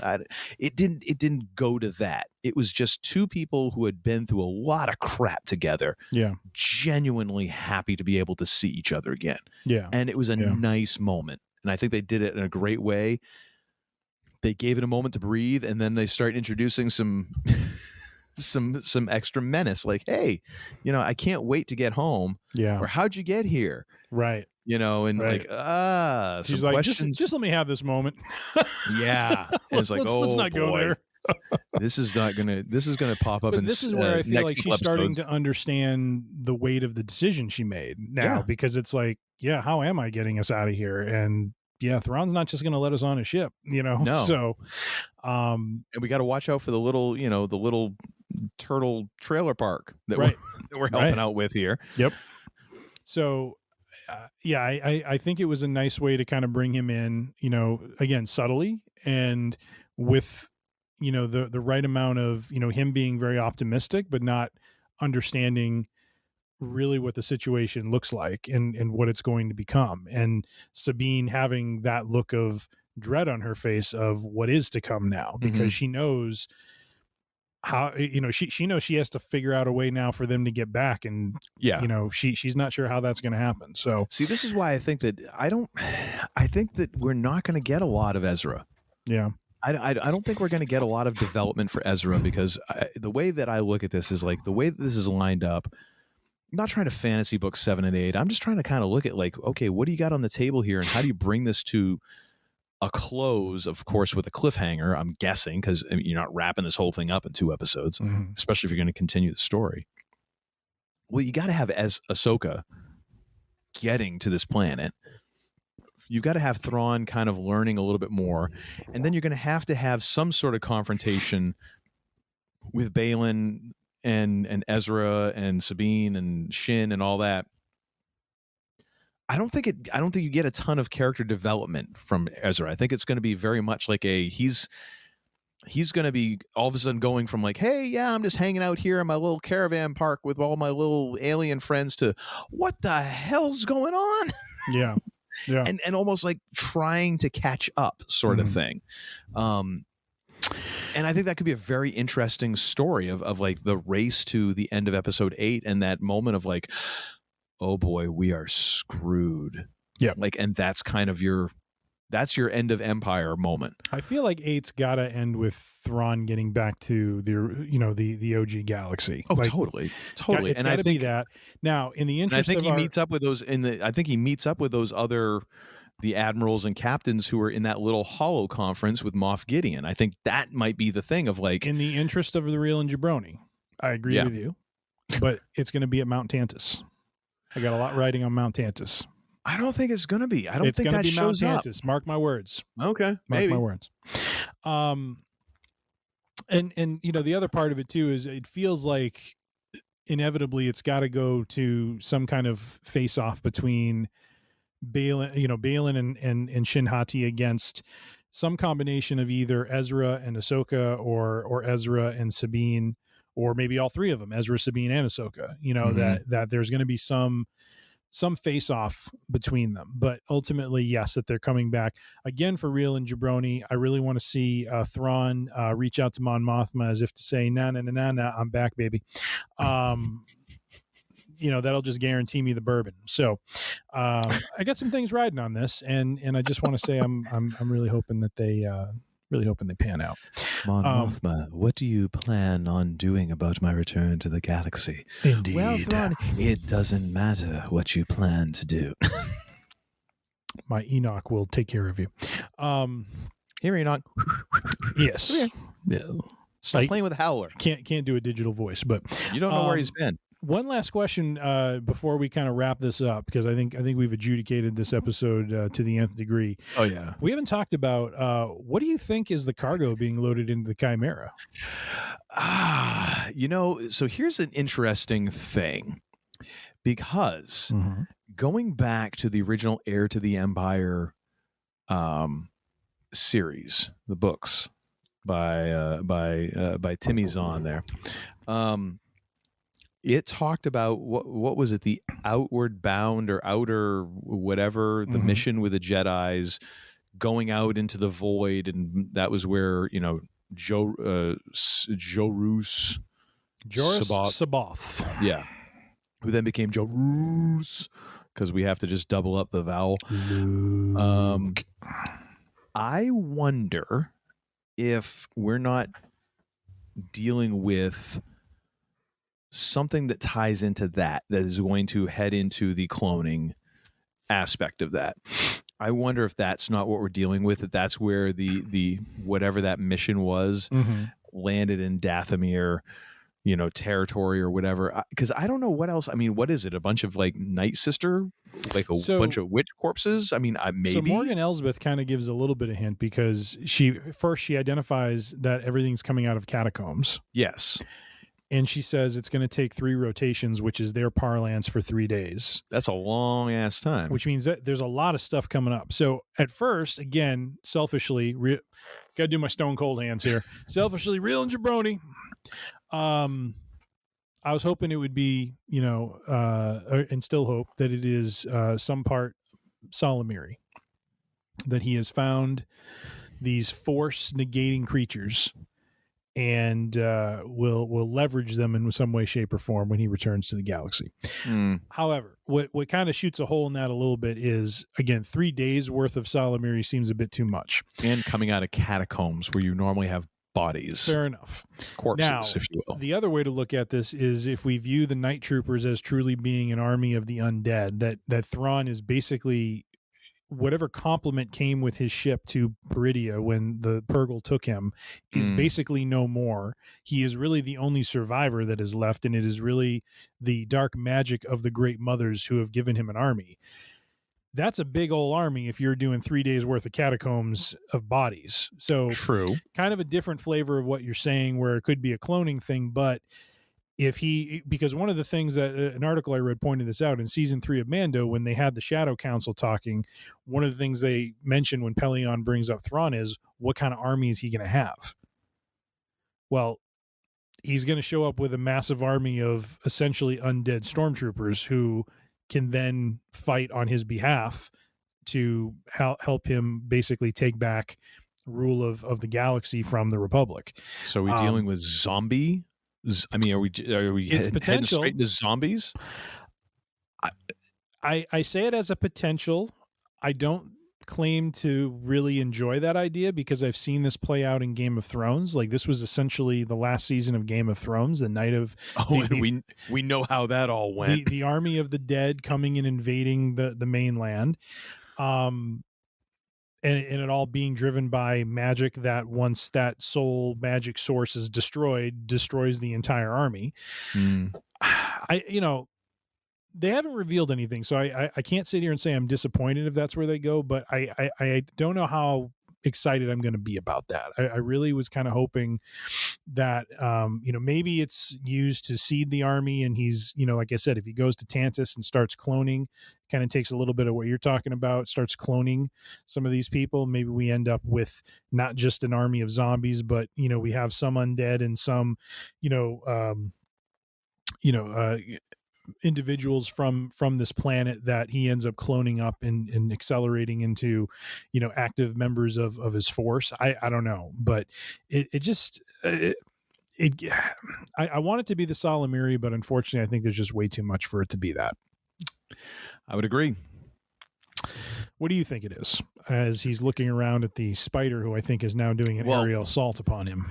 I saw something move out of the corner of my eye, and it's a little gnat sort of bug thing. Let me just check. At one point, let me just do a perimeter check. As we're recording, I am waiting for the time when there's going to be, as Uncle Todd is pontificating about something, a spider will drop right in front of his camera, and I'll see the little legs and stuff. Oh yeah, and he'll be so into what he's saying that he won't notice this. But he's got the toilet tube from last episode. Good God, swing that sucker around. Good Lord. I don't know. Like I said, maybe it's that Outer Bound or whatever the mission is. I like your ideas better. That's a but lot of a lot of corpses, dude. It's the volume that's the thing that's kind of throwing a wrench in some of these theories is the numbers. The numbers don't add up unless we look at this, maybe it's a little out of the box. Maybe Mount Tantus has already been visited by Thrawn during, and some other part of this thing. And he already had cloning equipment on the ship and has been, been basically cloning an army while he's been there. Interesting. Maybe that's it. I don't know. I kind of like the idea of making some assumptions of like, oh yeah, and he wasn't just doing all the events in Rebels, like he was doing other stuff too, like, and incorporating that in. I think that could be cool. I really don't know though. Like and then they jump back to Cetos and sitting right on like basically orbiting the planet of Cetos is going to be the Katana fleet, and he's going to take all of his masses and he's going to throw them into the Katana fleet, and then there goes the invasion. We're off to the races in the episode 8. Maybe, but I mean, I don't know, man. Like that 3 rotations thing does throw me. Like I'm not sure how it's a lot of corpses to be moving. That is. I don't know. That is. We'll see. I mean, I don't have any better ideas than that. Well, I would say, as we've adjudicated this episode, the debut of Thrawn has certainly lived up to the hype. I think it's safe to say we're excited to see where 7 and 8 take us. Are we excited to see Ezra in live action? Kind of. Yeah, sure. Why not? I'm more interested in Thrawn. I mean, I'm anxious to see any other Jedi besides like, oh hey, let's get de-aged Luke again. Like, no, let's see some other folks. Let's see how these these Boken, the Boken Jedi, the Jedi out in the wild. Let's see what that means. Like, that's kind of a cool concept to me. I mean, granted, that's what we've been seeing up until now anyways. I would like to know what Balin meant when Shin, says that she's a Bakken Jedi and he stops her and he's like, no, I trained you to be more. Yes. Like, what does he mean by that? I'd like to get more of a definitive answer. So we'll have to see. Yeah. Yeah, that'll be that's another interesting point to explore. They've got a lot of stuff set up on the table here. It'll be interesting to see what they tie up in the next couple of episodes. Chef's kiss, as you said at the beginning of this episode, what lived up to all that it was meant to be and even more. And I am very excited to see where 7 and 8 go. So yeah, and I love the fact that in just under 24 hours, like, because we're now recording on Mondays and finally posting around like Friday, just because the ever shifting recording schedule for Free Range Idiocy. and these episodes now come out Tuesday. Of course, it's not like I could say, oh yeah, we'll record Tuesday night and follow up on that. Yep. It's just impossible. But we're Bakken podcasters. Yeah, some people would use a different word. But yeah, it's very interesting how all this is going, and it's totally within grasp. But some of the stuff that we're talking about tonight, totally blown out of the water in 23 hours. Oh yeah, yep. And I kind of like that. I like how it's unexpected. And, exactly. Man, Filoni doing a hell of a job. Hell of a job. Chef's kiss. And another thing. All right, sir. What do you have for and another thing this week? This was actually something I purchased over the weekend. I have just started diving in and reading, but have not gotten very far. But it is the final trilogy that Timothy Zahn has written around the character of Grand Admiral Thrawn that I have yet to read. And it is called Thrawn, the Ascendancy Trilogy. And if the last set of books that we read was a prequel to Heir to the Empire, this is the prequel to the prequel. This is basically long before I believe Thrawn moves on to the Empire. It gives more of kind of, I think, an inner workings of the Chiss as a race and as a society, and the things that Thrawn is kind of contending with. So I'm just excited to kind of dive into this. It's another kind of angle to Thrawn that maybe has not been explored in great depth, and kind of pulls it away, I think, a little bit from strictly an Imperial sort of situation. So I'm looking forward to reading that. But yeah, Thrawn, the Ascendancy trilogy by Timothy Zahn. I can, in just a moment here, read off the books of it if I can just I didn't have it pulled up, unfortunately. By the way, it was Outbound Flight. Ah, yes. Very imaginatively named. Yeah, I think that came after Heir to the Empire. But let's see. The 3 books are Chaos Rising, The Greater Good, and Lesser Evil are the 3. So, so this was, let's see, centered around the origins of Thrawn and the Chiss Ascendancy in the Unknown Regions. So it is definitely, and that is not to be confused with the Nether Regions. So just wanted to call that out. That's where Tim's healing up right now.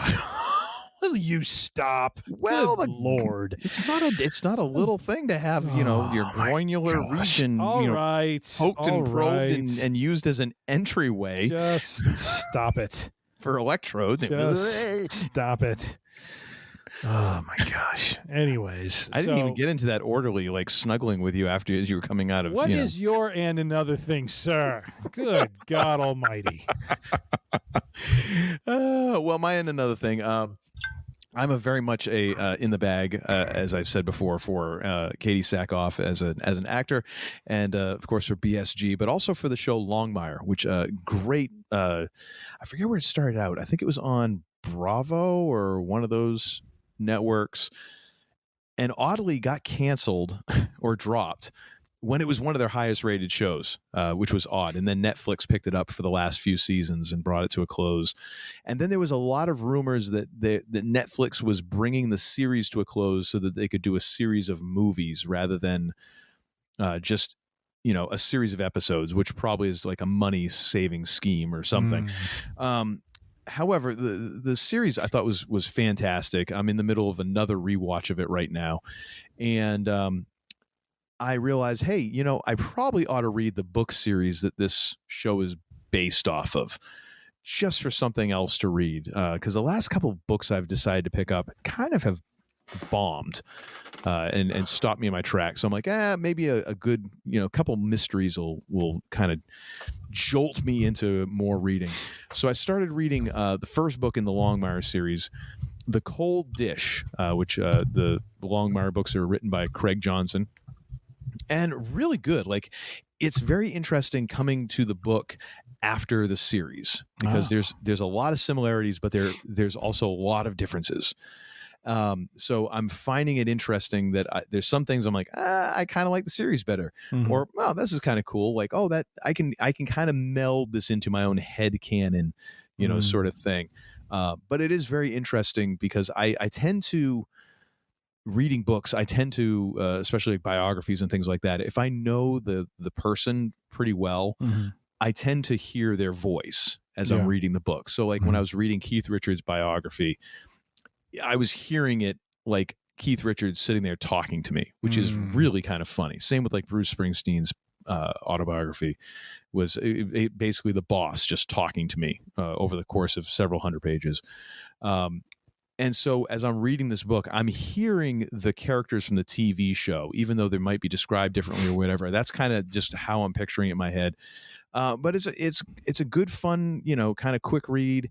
And I'm enjoying it. So, I mean, if you have access to these books, I'll put a link for buying it. But also if you find it in your local public library, it's well worth it. It's a good light read. And I don't mean light as in there's no substance, but it's not something that bogs down. It moves along, which is exactly what I needed from a book right now. I did not need something that's going to stop me in my tracks and make me go, oh dear God, I can't get that deep right now. I don't need the Brothers Karamazov. I need something that I can just kind of page through. I highly recommend it. Question for you. If it's called The Cold Dish, can I surmise that it's about revenge? Oh, it is. Because the old Klingon proverb. What do they say about revenge? It's a dish best served cold. Yes. Very nice. Very nice. Yes. Definitely check it out. Well, ladies and gentlemen, thank you to all the members of the Free Range Idiocy congregation who have been listening and made it through this far. You know what? After 2 hours and change, if you've made it this far, damn it, have a drink on us because you deserve one. Thank you for listening, though. If you're wondering what in the hell the Free Range Idiocy congregation is, well, welcome. We're the nicer cult. There's no matching uniforms or anything like that. All you have to do is subscribe, and then you're part of the congregation. So welcome. You can find us at freerangeidiocy.com. You can subscribe and find all of our episodes there. You can subscribe right through the Podbean app. If you decide, like, hey, I've got way too many apps in my life as it is, then go find us on one of the other many podcast streaming websites or apps. We're on Apple Podcast, Spotify, Pandora, Alexa, fracking Google Podcasts, all of those. You can find us and go ahead and search for us. And like I said, if you get stumped there, just go to freerangeidiocy.com. You can grab the episodes one at a time. You can also find all of our episodes on the YouTubes. If you go to youtube.com/@freerangeidiocy, you'll find all of our episodes there. Sometimes a little bit later because, YouTube doesn't accept these episodes coming from Podbean when they're over 3 hours, and that happens sometimes. We're sorry. If you also want to follow us on the social medias, you can find us on Facebook and Instagram. Both of those are at Free Range Idiocy as well. If you have thoughts, concerns, you have ideas for shows, you just, some sort of inanity that you just want to scream at us, send all of those to Tim at freerangeidiocy.com, and he'll get back to you forthwith, and we might even read it on the air, or if you just want to offer us a whole lot of money for something, that's never frowned upon here. In fact, apparently I need to have my light bill turned back on so that I'm not recording in the dark. Now I'm going to hand over the show to the lesser of the two idiots, the less idiotic of the two idiots in this show, because actually for going lesser, me being the younger, I would be the lesser, but I'm definitely not the lesser idiot of the two. I'm the more idiotic of the two. Who's by on a long first? shot. Yeah. As witnessed by the fact I just talked myself right into a fracking corner on that one. Good Lord. But I'm not going to hand it over before I ask the second most important question in all of human history. The first, of course, being what is hip? The second being what in the ever-loving hell did we learn this episode? We've learned the following. Alrighty then. We have learned the man they call Tim just has a fine-tuning week in fantasy football that will lead him to a full run of the rest of the table for the remainder of the season. There will be no 500 record. It will be an exemplary season for him and another championship under his belt.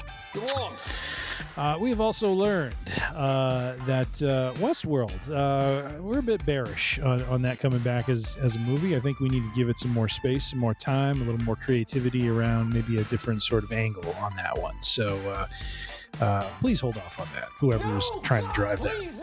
No! Absolutely. No! We have also learned that, Dr. Doom, looks like Marvel has a backup plan in case this whole Jonathan Majors thing goes even further off the rails than it already has. So we will see if Dr. Doom makes his debut in the MCU and supplants Kang the Conqueror. We shall see. Indeed, he needs that. And then, as we've discussed over the course of this episode, chef's kiss to episode 6 of Ahsoka could not have led to a better and more appropriate debut for the Grand Admiral than what we got. And Free Range Idiocy is 100% bullish on the next 2 episodes and the way they will set things up and in motion for either a future series from Star Wars or the much bandied about Dave Filoni Heir to the Empire movie or movie series that we may get. With all that being said, I echo my compatriots' thanks and appreciation for the listenership. And as we like to close things out here on the range, be safe, be healthy, be kind, be good to one another. And, well, as we like to, kind of end things, you don't have to go home, but you can't stay here. We bid adieu until the next bandying about of idiocy and craziness on this range. And Uncle Todd is doing the kneading of pizza dough, sort of. No, this is a stretch. You're like stretching this out yet again. Just say goodbye. Goodbye. Goodbye. It's like I picked the wrong week to quit drinking. I think you've had about enough. Well, I think you're wrong, you increasingly attractive-looking woman. You know, you're really pretty. Oh, stop.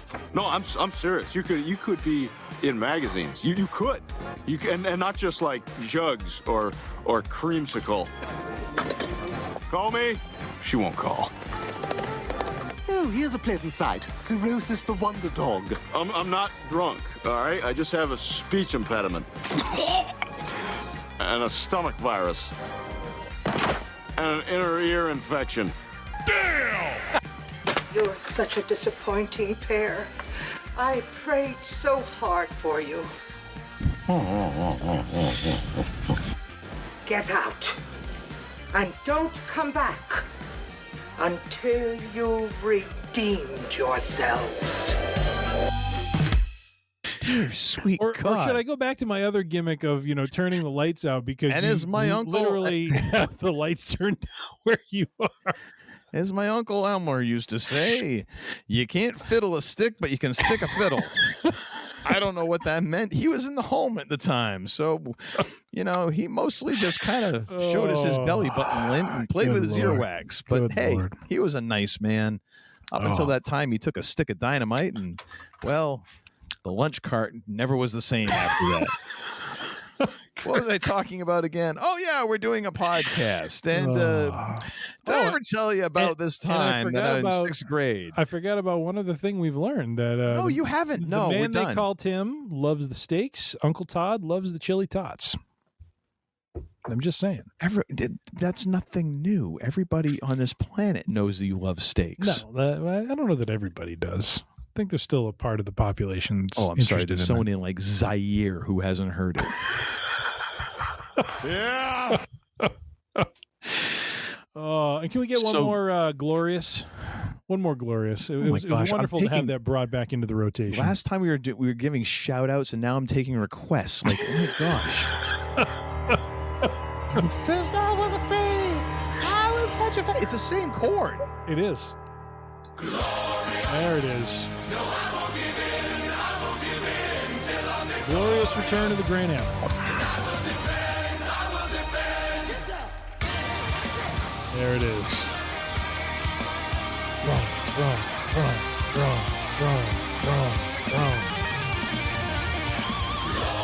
Oh, all right. Fantastic.